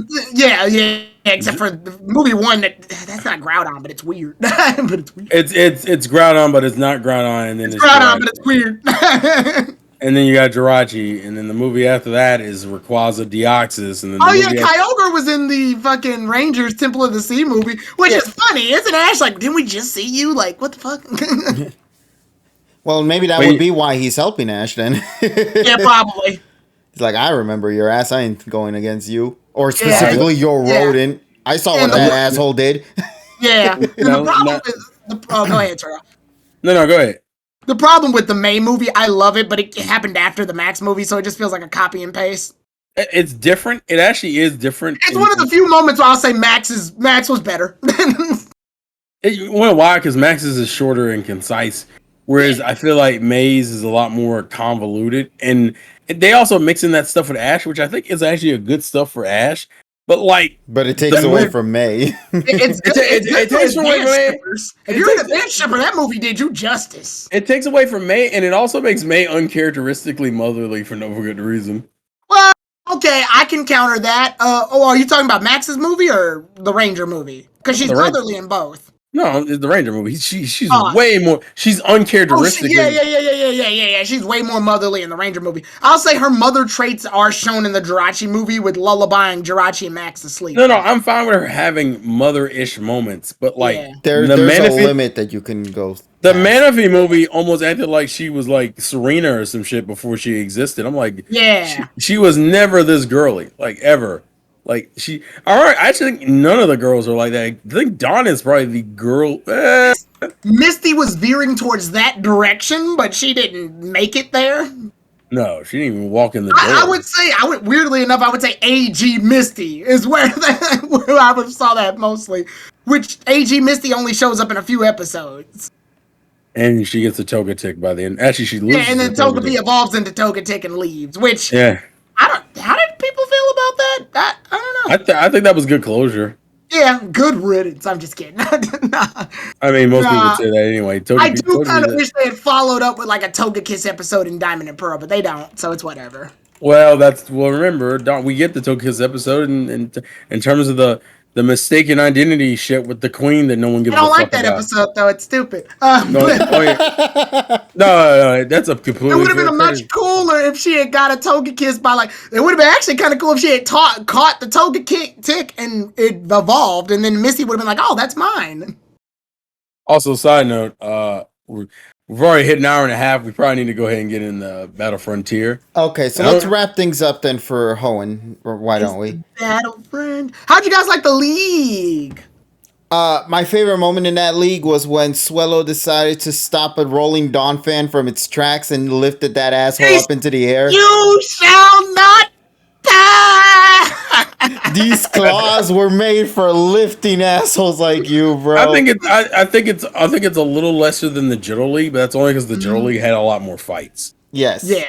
And can we talk about battles? Because I feel like we didn't really tackle battles a lot. I feel like we should have. I know you brought it up though, but I feel, and I think you said it best, Tyrone. They evolved more than what they did in Johto, but it wasn't like a big step up though. Well, to keep it somewhat concise, best gym fight, worst gym fight. Worst gym fight is, what was his name, Watson? Yeah, that sucks. I hate that gym fight. That was a weird fight. That was a dumb weird fight that I thought that was going to lead to a plot thing, and it doesn't. It's just a fucking random. Oh yeah, I'm about to beat the brakes out of you. Oh, what's that? I beat the brakes out of you. Oh. All right, we're gonna see Flair right now. Bye. What? Wait, we're not gonna do a rematch to really do it? No, okay. No, that's when you see the OS basically. I weirdly think Brawly is my favorite gym fight, and I can't even explain it. No, that's a fair. You could wait. I think it's because Ash. I think this is because Ash the rematch. This is because this is the first time Ash gets like humiliated. Like, well, it's mainly because he's caught in his feelings and shit. Won't chill the fuck out. So he goes through like this training arc. He doesn't just fight him the next day or anything. He like does like stuff and then comes back. It's hard. Actually, I would. If I had to pick my favorite, I think you want to know what? It's not even so much the Brawly fight. I think I like everything leading up to it.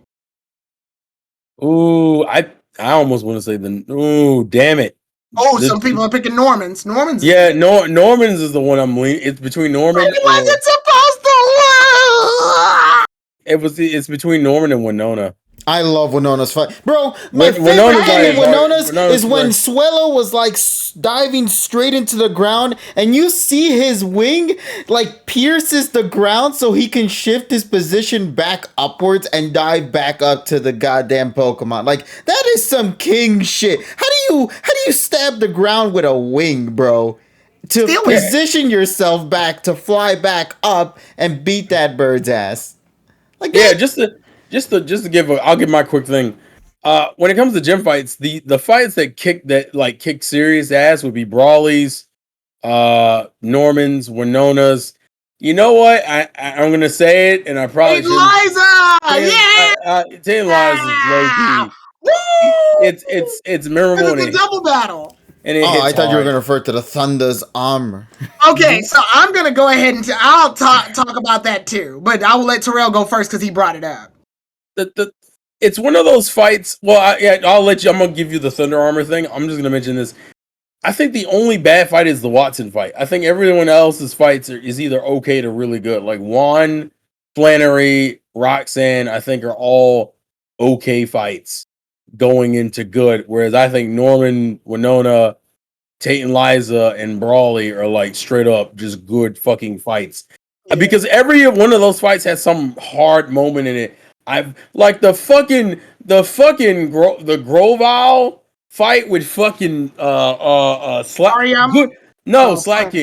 Slaking. Yeah. The motherfucker's going back and forth, and he's like, "Oh shit, here comes Overgrown." And I'm like, "Yo, Get his ass. That was also before abilities were known. So when you saw Overgrowth kick in for, I'm like, yo, what the fuck is that? Bullet seed, let's go, get this man. Fucking leaf blade and all this. Oh, it's so good. You're going from that. Tane Liza has the thunder armor. Brawley has that cool. We're gonna use the geysers and do this fucking clash with Hariyama and fucking Trico. That's, by the way, Trico beat a fucking Hariyama. That's fucking goated as shit.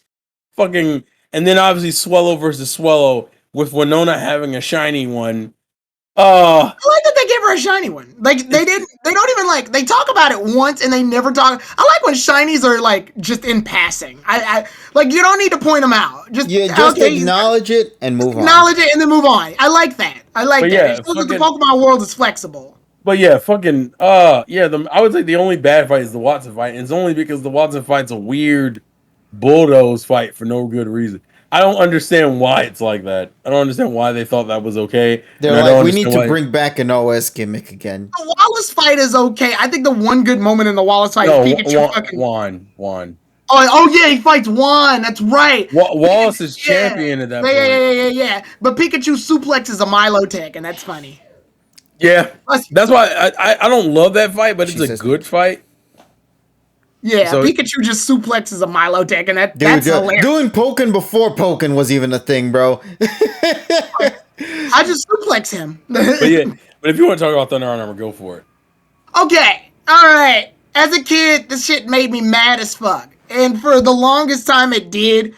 But as an adult, I have looked at it and I have found a way to rationalize it in my brain. Pikachu hits himself and Swellow with thunder. Swellow got paralyzed, activated its ability Guts, and that's how that happens. That's what's going on. In my brain, canonically, that's what's happening. It's the only thing in my brain that makes sense.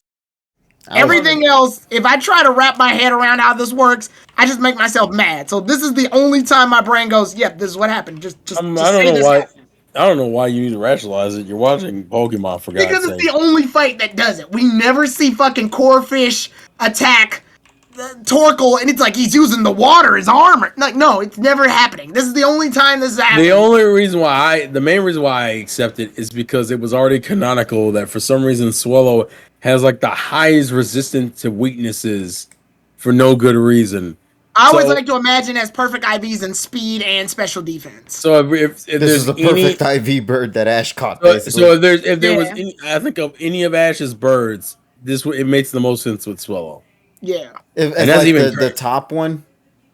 Yeah, if any bird was going to do some goofy Thunder Armor bullshit, this is the bird I'd be the most willing to put up with it. Yeah, because it was canonical that this is the shit he had to deal with. Like, by the way, I do find it funny. I forgot about it. I find it funny that this motherfucker evolves during a ring tossing contest. By the way, most of Ash's flying types evolved during a fucking Staraptor. I think evolved in that too. Yes. Yeah, but didn't Talonflame evolve fighting a fucking... Okay, no. Fletchling's evolutions is always him trying a big-ass bird. That's how he evolves. Fletchling's like, I can take on Talonflame. That's 2 stages above. I can take on And then, as a Fletchinder, he's like, I can take on... Dude, that's Moltres. That's literally you if you were a legendary. Yeah, fuck him. I can fight him. No, you can't. Stop. Fletchinder, come back. No. No! God. Oh shit, he's fighting him. I'll be real with you. I don't remember how unpheasant. Yeah. Oh yeah, Fletchling got the hardest fucking story outside of Swellow. Man, Swellow and Talonflame are 2 of Ash's hardest birds. I don't give a fuck. Staraptor's kind of behind, but he's still on level with the others. And then after that, you got fucking Noctowl and Pidgeot and shit, and Unfezant. I'm actually googling how it evolved. I think it evolves in a gym battle. I think it evolves in his gym fight. Because I remember that was the criticism we had because it was like back-to-back gyms evolution or something like that. Yeah. Because Rock'n'Rolla had it. Rock'n'Rolla did have it, and Clay was so pissed, and it was funny as fuck. But then they did the stunt again, and I'm my favorite. For some reason, it's funny to me. It was funny with Clay. Only because Clay was already pissed off how Ash was fighting him. Ironically enough, it's funny that Best Wishes is the region where Ash gets kind of creative about his movesets. And it's the region where a guy like Clay, a dude that would love to fight head to head. He chose to fight with like a tract and shit, and he was so mad. He was like, "What in the hell? What in the tarnation? What in the tarnation? Nation is this? Is this lovey-dovey fuckery? Okay, I am not having this. Rock and roll. No, what was it? Snivy. No, Not even using a tract. No, escadrille. Use drill run. I love drill run. Like I just imagine. We gotta get to that when we get to Best Wishes. I gotta watch that episode again because of that. Yeah, for some reason, Best Wishes has a good string of funny fights. Alessa's fight being funny because of how ridiculous that shit is, but we'll get to that one with another female character. All right, look, we need to go ahead and get into Battlefront. Okay, so let's go and say farewell to the world of Hoenn. Yeah, just to clear out battles. It's very clear, like I said earlier in the conversation, they have a structure, but it's still very clear some weird shit happens in AG fights. Specifically in Hoenn. And I think the AG fights go alongside of what Terrell's overall appeal is in fighting style, which is tough it the fuck out. So I can see why he likes them a lot. For me, there were some battles where I'm like, that was cool, but how do you win that? How do you do that? I mean, yeah, I'm impressed, but at the same time, I'm confused. Like, give me an example though. It had to be a lot. I'm just one example of what you like. Pikachu's fight. We actually watched it. Pikachu's fight against Roxanne's nose pass. I don't know how the fuck Pikachu won, but fuck it. I'm not even mad at it. He won.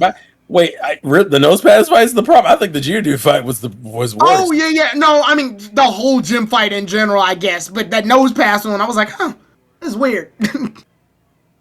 But at the same time, I could see like they were training to learn Iron Tail, so it's not too crazy. But at the same time, like, okay. Well, that was a thing, I guess. Well, that happened, yeah. Well, here's a good way to kick off Battle Frontier. Who got the biggest glow up of Ash's old mons? Core Fish, 100%, bro. In terms of battles. No, he said old mons. Oh, old mons? Oh, well, I mean, technically it is an old mon. no, it's not. It's an old mon in that one region. who got the glow up, though, can I say? Snorlax. Yeah. Snorlax got unnecessarily... the 5-move using Snorlax. Now, listen, I don't want to disrespect the rest of the squad, because a couple of our old mons came back and throwing hands, too. But Snorlax came in here and said, I'm about to fuck up a whole team. What was it? Was it not Bertha? What's her name? Greta? Is it Greta? Greta. There we go. Greta's fight? Good God almighty, this man wouldn't chill the fuck out. He's sitting here taking hits, hyper beaming like a motherfucker, fucking body slamming. Didn't he, I forget, he has Mega Punch, doesn't he? He has 5 moves, so let's see. He had like Mega Punch, Ice. Didn't he have Ice Beam at some point? Or am I sure? Is it Ice Punch I'm thinking of? It was Ice Punch. Yeah, it was Ice Punch, Ice Punch, Body Slam, Hyper Beam. Yeah, he just had all sorts of moves. I can't even. For some reason, this Snorlax was like, bruh, hey, listen, I've been eating for a bit, and I need to work off all this fucking power I got. And I was like, what you talking about, man?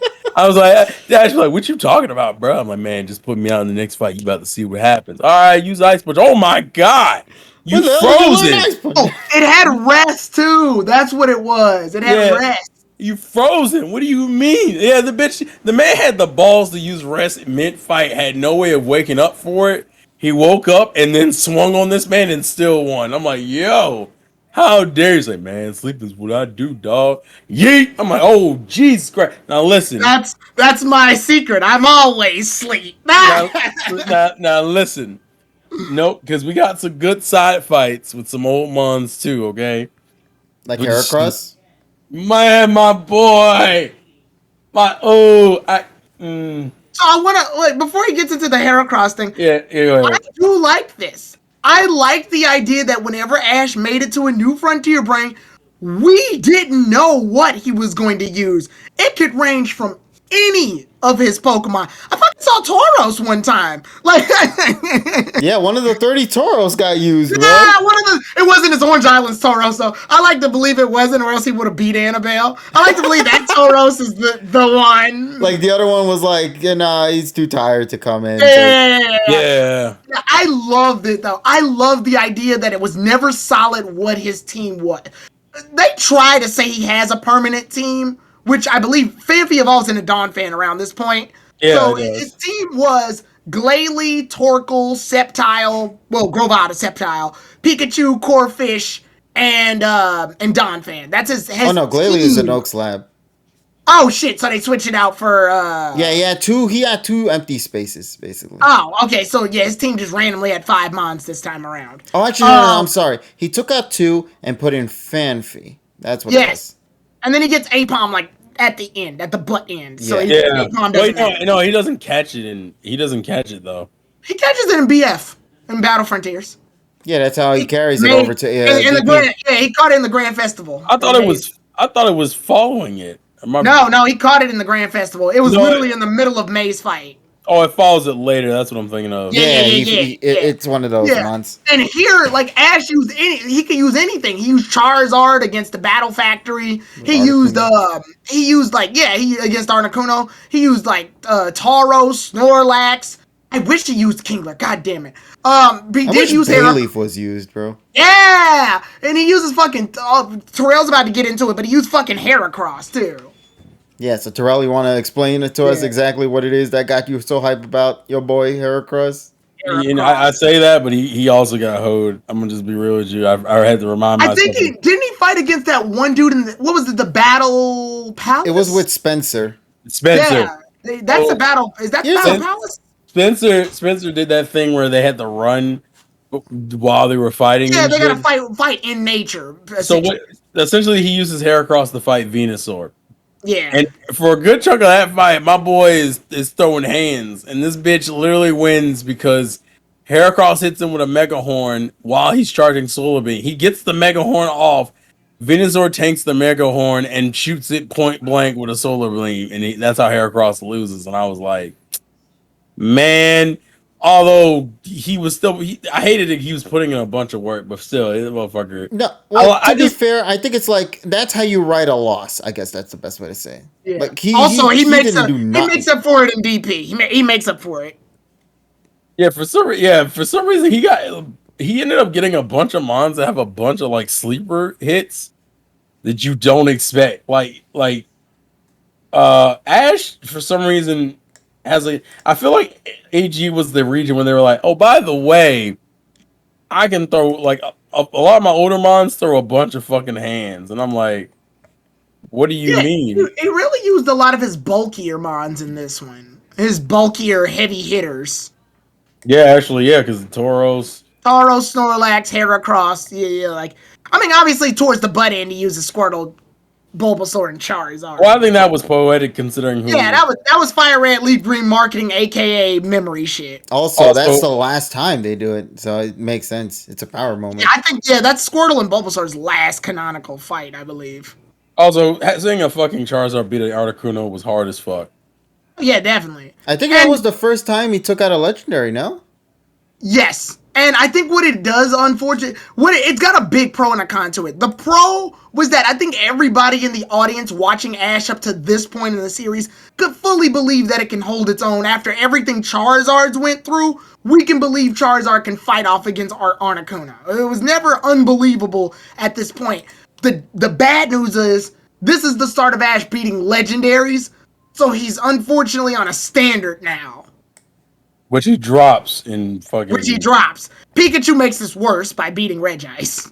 Oh, and it doesn't get better, especially when we get to DP. Yeah. And we don't mean that in a negative way. We mean that like, oh shit, he done did it. But God. Yeah, exactly. But oh God, now Pikachu can't lose to anything. Oh shit, there's Snivy. Yeah. Oh, well, we'll get to that, Snivy, because I know. Yes, I know there's context. Don't worry, but we'll get into it when we get into it. And I'll still give credit. He still used a lot of his Hoenn team during these fights. Yeah. My favorite fucking Battle Frontier fight. You know what it is? Fucking Tucker, man. Just go for it, buddy. Oh my. You know what? I watched this episode. Cartoon Network was still showing Pokemon at this point, which was very weird, by the way, to have Pokemon switch over from Kids WB to Cartoon Network, just from the American standpoint, was such a mind fuckery. Because it's like, oh, I can't change the channel 11 or whatever your Kids WB channel was at that time. I can't change it here. I gotta watch it on Cartoon Network. I mean, I watch Cartoon Network, that's fine, but I never thought I'd see Pokemon and Dragon Ball Z on the same channel. This will be different. So I'm Pokemon, when it switched to Cartoon Network, didn't have the advertising press that it had on Kids WB. So they'll just tell you, they'll be like, okay, a Pokemon episode's happening. Okay, whatever. But they never, I never remembered what time. So I always missed a lot of these episodes, sadly enough. I had to go back and watch them at later times. The Tucker episode happened one day when I woke up at 6 in the morning and turned on my TV, and I'm like, what's on? And it's Ash fighting Tucker. And they start off the episode, and from start to finish, it's the whole battle. And I'm like, that was amazing. From start to finish, we just get Swellow and Corphish brawling it out with Arcanine and fucking Swampert. And it never, yes, Ash and it has the disadvantage for the start of the fight, but they come back and it legitimately feels like they're holding their own. So I'm like, wow, this is amazing. Everything about the fight. And then when we watch the Japanese version, it just gets better because they're using Japanese music. Oh, okay, I gotta bring that one up, bro. Oh my god, it's so good. If you ever want to see a perfectly used insert song in a battle, this is the one, bro. With Battle Frontier in the background. Oh my goodness. And Terrell, I think it has a little bit of what we both like in this one, which is why I like it so much. It has that tough it out type of battle style, but Ash still has a strategy going. He notices that when Bubble Beam hits Fire Blast, it makes a steam, which gives him the ability to use a combination to hide in the steam using Swellow's speed and Corphish's power so that he can slip them up and trick them. That way he can get the upper hand on them and get the hit. Right. So you get this shonen-esque Deus Ex Machina strength, but you still have a strategy. And the whole fight is just beautiful. I even love at the beginning when the announcer points out, he's like, he made it to top 16 in the Hoenn region. And he made it to top 16 in the Indigo Plateau and top 8 in the Johto League. He also beat the Orange Island League. It's Ash Ketchum! I'm like, oh fuck, they know this whole man's history. I think that's why this episode is so well received, is because it doesn't feel like it's just an episode that's just in itself. Like, it ties a lot of the story elements that Ash went through to get to this point, which makes that win so much more satisfying. And then May is watching the fight, and she uses water fire combo in a later fucking fight. I'm like, oh hell yeah! Even when this episode's not on, it's busting. What the fuck? They even tackled the World Cup, really. Yeah, oh yeah, they did play. They said his placement in the World Cup. They're right. Yeah. Oh my god. Damn. Oh my god. Nah, but so good. If we got to talk about a moment in that fight, though, it's that ending with the insert song. Yeah. Like you said before, they created this this fog that's just around the arena, and Arcanine and Swampert are trying to figure out where the Pokemon are at, and they think they get to it, only for Swellow to do this 180. He goes upside down! Yeah, with Corphish on the back as well, mind you. No! And then they both are like, okay, they're in the air. Let's go ahead and beat their asses, bro. And they dive forward to both Arcanine and Swampert, and they divvy out into one of it. So I think Swellow goes with Aerial Ace and Corphish goes with Crab Hammer, yeah. And it syncs with the music, bro. When you hear the ending of the beat, Corphish's fist goes straight into the Pokemon, and Swellow's dives right into the chest of the Swampert, bro. It was beautiful. It is an incredible battle. If they're I will still say that is still one of my favorite battles in the entirety of Pokemon. It is up there. It is my favorite in AG. I will say that, and it Tucker always makes it top. Go ahead, Terrell. Sorry. Well, I'll say, and they did a good job of making some of them absolutely threatening. He loses against two Frontier Brains. It's Annabelle and Brandon. Mm-hmm. Brandon was surprised they had this man lose twice to him. That Well, is the one of them. I usually don't count the one where Ash is possessed. That's unfair. It's not him fighting. It's this evil spirit fighting for him. yeah, but it's still like I get it, but still, I'm just Yeah. surprised they had him lose against this dude. It also still makes you surprised that he lost again afterwards, though, because Yeah, like because okay, you thought he was gonna win you're this like time. okay, Yeah. it's like oh he's possessed. We expect him to lose here because he's possessed. Second fight, okay, this is the fight where he's supposed to. Oh. Oh no! What Oh Oh the no, no, fuck? he brought he got. Torkoal. Oh no, he ran Torkoal. And then the third fight comes like, oh shit, he's using classics. There ain't no way he's losing this bitch. Yeah, that was the come up. They, they, It's a shame that episode looks so ugly too bad, Oh no, sadly. if we're talking about ugly, let's get to that con real quick. The episode prior to that battle is ugly, bro. what's Yeah, the it's episode ugly. prior? It's the reunion of the four. Yeah. When he's Because hanging out with Charizard, Squirtle, and Bulbasaur, it's ugly that as is fuck. one of the worst looking episodes, and people will point that shit out. It is, and this was, I think, because of the fact that they were sort of transitioning into DP soon, because this was getting to the end of the series of AG. So, unfortunately, that episode hits the tank, bro. It suffers greatly. It looks horrible. You can't even look at it now. Like, you can go frame by frame, and each frame is just so bad. Charizard got the worst out of it, though, I think. He Yeah. doesn't look like a dragon. He just looks like a big ass A goofy miserable lizard. dinosaur. Yeah, Yeah. it's so bizarre to me. But man, we talked about a lot about Ash and his battles and his feats and the Pokemon coming back and the opening songs and all that. But we also have to give credit to May in this saga too, cause she went hard in this series, bro. Go And hard in the motherfucking paint. Oh, okay. If we're going into May, I want to make a brief comment about contest. It's Heard very it. clear once we get into Battle Frontiers, they decided, okay, we need to make contests look good. It's not that they didn't look good, they looked just kind of weird because it was their first time doing it back then. They're like, okay, now we got a system, we know what contest battles are, which they're essentially just Pokemon battles. Like let's not bullshit it. Because that meter makes no fucking sense. I tried figuring it out, it doesn't. Here, they at least, I think they're getting into CGI at this point now, so some of the moves actually look kind of good. Like, the combination moves, like, I know Squirtle's appeal round in one of the contests is really fucking good. He does, like, rapid spin, and, he does rapid spin and water gun and combines it with, like, ice beam and bubble beam. It looks really fucking good. So, yeah, contests are actually looking more appealing in Battle Frontiers than in AG. yeah, and then of course the battles. The battles in this one for May are really good. Yeah. I want to try to see if this was the episode or if this was the saga that had. Remember the sand attack scary face that Flareon did, where you see Flareon's CGI fucking face in some sand, and it was weird. Not Yeah. gonna lie, I fuck with that only because of my Flareon bias, but god damn it, I don't care. Yeah. I don't care. I like that fucking thing.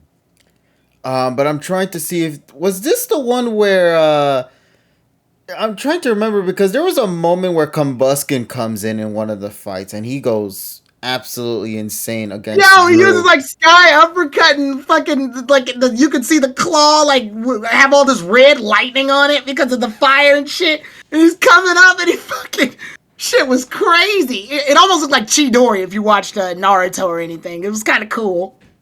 Yeah.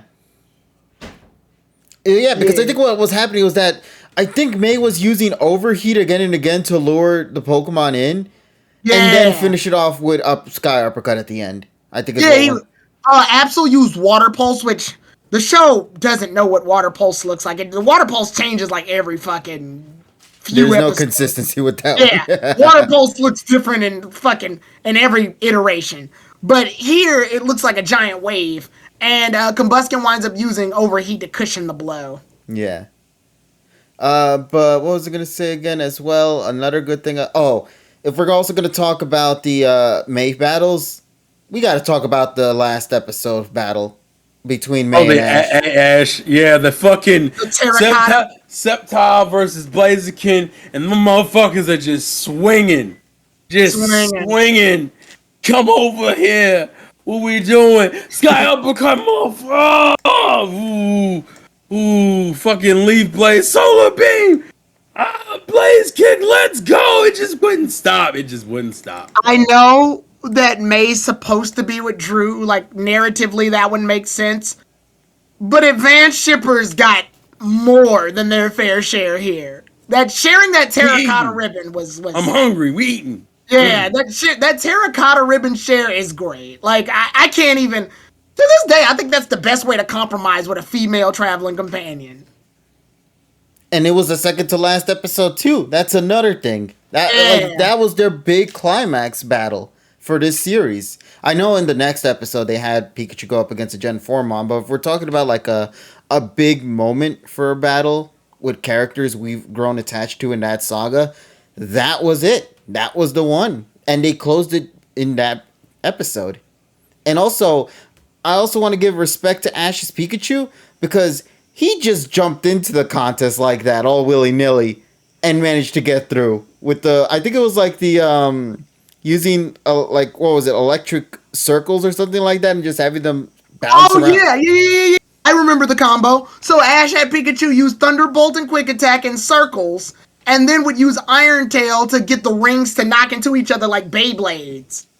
Yeah, and then it would create like some kind of like a sparkly firework or some shit like that. I think. Yeah. I look like I said, contests. They actually found a way to make Pokemon contests look way more appealing this time around. And it was Ash and Pikachu doing this shit. Which, by the Yeah. way, my favorite thing about that, it doesn't stop there. They carry that momentum into the next saga too. Yeah. Which we'll get to that when we get to that. But Terrell, did you Well, want to what were say? you gonna say? I like Hoenn. I like Hoenn a lot, bro. I just like Hoenn a lot, dog. Before we got into this stream, you and I and Tyrone were all saying it was going to be very difficult to really try to look into it in a negative perspective, and we still did bring the cons up on the table. Oh, there's definitely ugly ass cracks in this series. Yeah. Trust me. But I don't give a fuck. yeah, in terms of like an enjoyment value, in terms of like what it did for the series moving forward, you have to put AG up there in terms of debates as one of the better series of Pokemon because of what it brought to the table. It is basically like how Gen 2 was to Gen 1.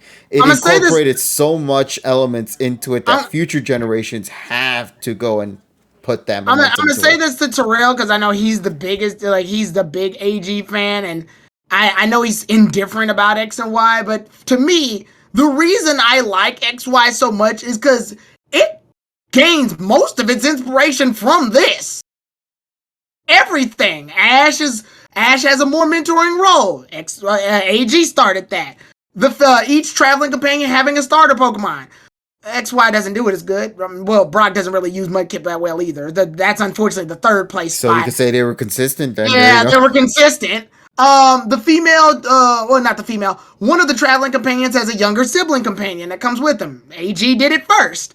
Yeah, like they borrow a lot of shit from AG.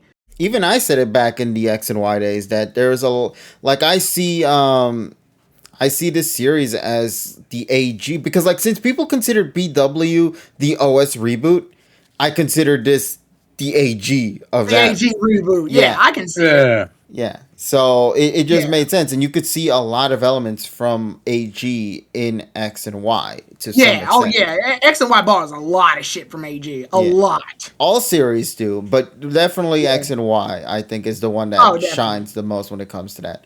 But still, like overall, once again, you would not have your DP or your BWs or your XYs the way they are if it wasn't for AG. That's how much of an impact this series did. It very much feels like with AG they had a formula that they know they can consistently stick with. That was a happy marriage between marketing and Ash's progress in the story. And they split up two narratives in this saga too. A Hoenn saga and a Kanto saga. Again. Which is good because they can fill in those little filler gaps now. Now we won't have just a bunch of episodes of nothing. Now we have May episodes now. Yeah, and you guys got to remember as well, one of my favorite things about the Kanto Battle Frontier arc, it's short. And because it's so short, and Tyrone said, every episode has to matter, bro. Every single one. And I wish some Battle Frontier episodes were kind of like, what the fuck? But yeah, they're far and in between. They're not as... They're not as like prominent as Johto's. Yeah, No. exactly. Like, Oh, for Jordan example, gonna there was die. like that Mount Moon episode with the Clefairies. That one was the weird one out at the beginning. Yeah, But or like that. I think you the Ghost and Psychic Pokemon episode that was kind of weird. Yeah, but like if you look into it, first episode in Cancel Battle Frontier arc, it's the battle against Agatha. And then you go into the second episode, it's going to Oak Slab. Then you go to the fourth episode, and it's literally the first battle against the Battle Factory. And then the second act is the following episode. You know, so every episode felt like they had to consistently move the narrative forward. There was no time to waste. And even when they had filler episodes, some of the filler episodes hit, like we mentioned before with the time warp episode.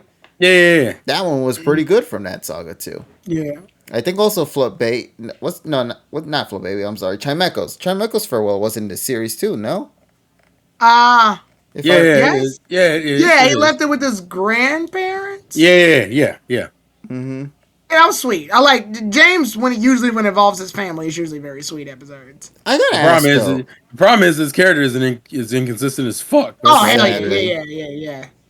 I was gonna say one last thing. What do you guys think about that weird one? I think there was like this weird two-parter in Battle Frontier with the Oxus. Do you guys remember Yeah, that? that I forgot all about that. It to me it just exists. I'm not Yeah. angry at it, but it just exists. Okay. Like I don't really have that's where I'm at. It exists. Okay. The only reason You why would, you I would think said it'd be that, better because Deoxys showed up, but it's not. yeah, said it that, was an but you interesting don't- Max and Meowth kind of episode, more if anything. Yeah, I wouldn't. Well, that's why it was No, but the reason why I brought that up is because we got to talk about the biggest con of the Battle Frontier series.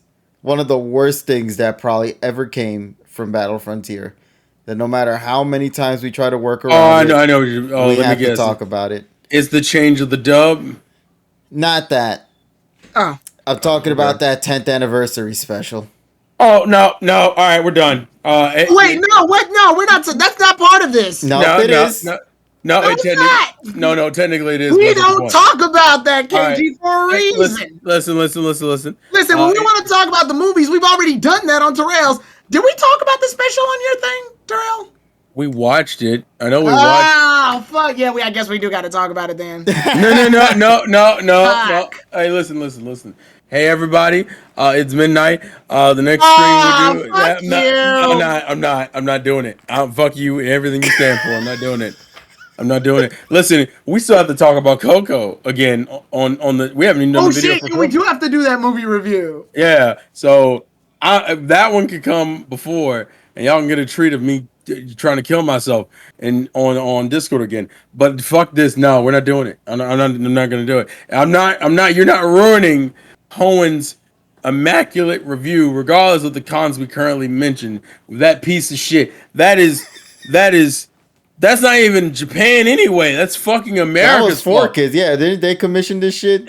It was America's fault, so they can go eat a dick and they can take it with their burned down shitty fucking company. You're not fucking ruining Hoenn with this piece of shit garbage. And I own that DVD, by the way, because Why? it came with the Lucario movie. It No, was no, like a no. special- Here's the thing. You owned the redubbed version.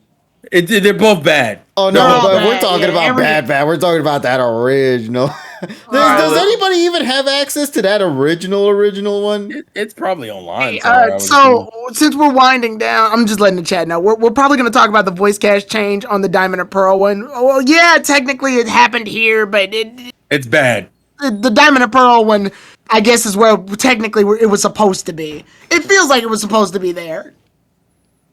Yeah. So yeah, we'll talk about it there. Just Yeah, to save like how we time. talked about the farewell that ended in OS here. We'll talk about the yeah. shit- Oh, yeah, and plus Terrell's about to have an aneurysm because Mirage Mystery of fucking. It's bad. You know it's bad. We hate No, it. it's bad. I agree with you, but yeah, you're triggered. So Oh, I hate it. I hate. he said it came with the Lucario. That means he didn't even buy it. He bought Lucario and they shoved it into his life.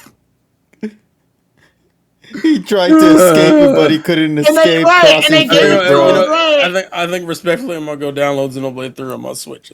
Oh yeah, I gotta go do that too, bro. Because they While they go download their Xenoblades, we're Let's gonna go go ahead wrap and up. head it. Yeah, we're gonna go ahead and head it off. Obviously, hopefully next week if shit's together, we'll do this again.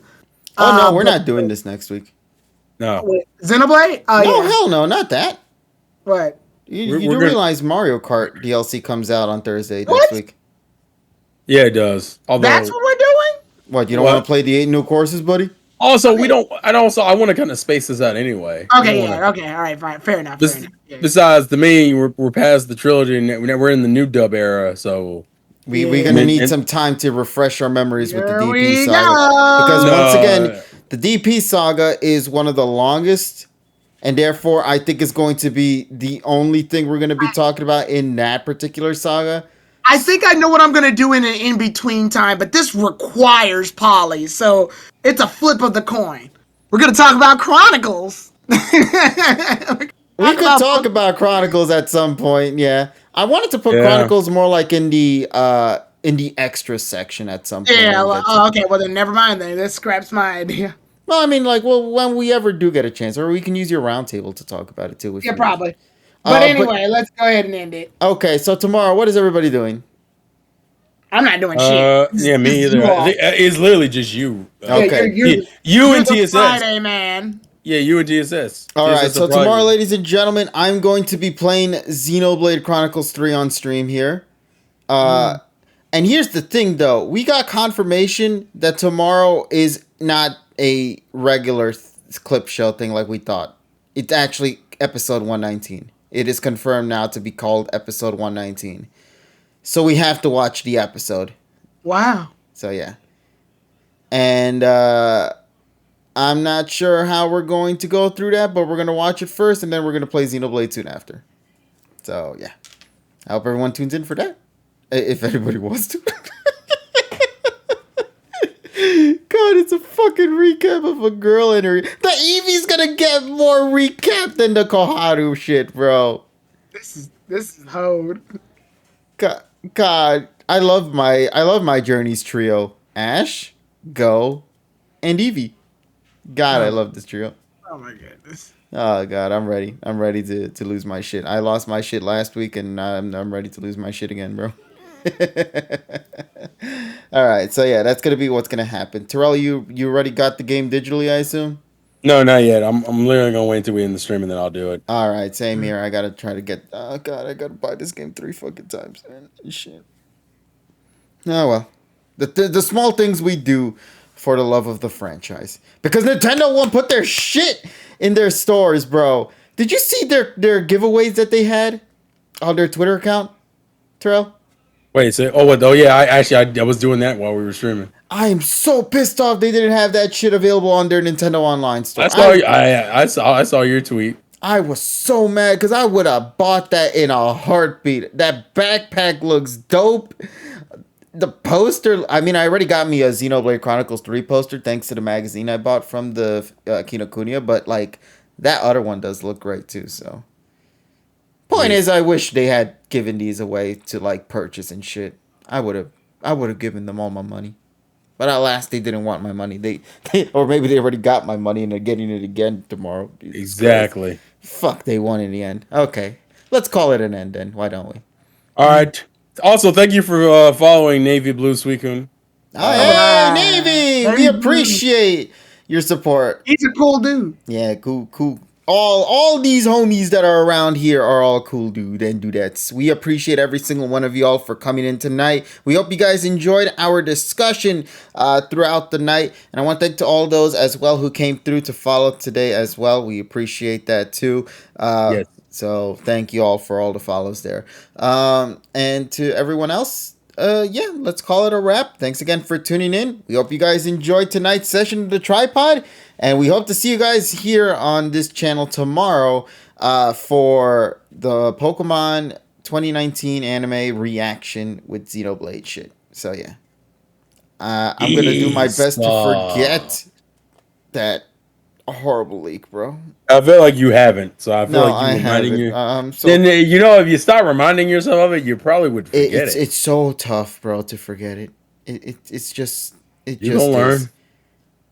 learn. When you get to that point, you'll know what it is that I got hit with, and man, I wish I didn't. Be careful going to YouTube if you really care about Xenoblade, because people are using very very heavy spoilers in their thumbnails, bro, and it is disgusting that we have to see that, and that's the final boss as well. So yeah, just keep that in mind. All right then, let's call it a wrap. Take care, everybody. Bye bye. Right. You.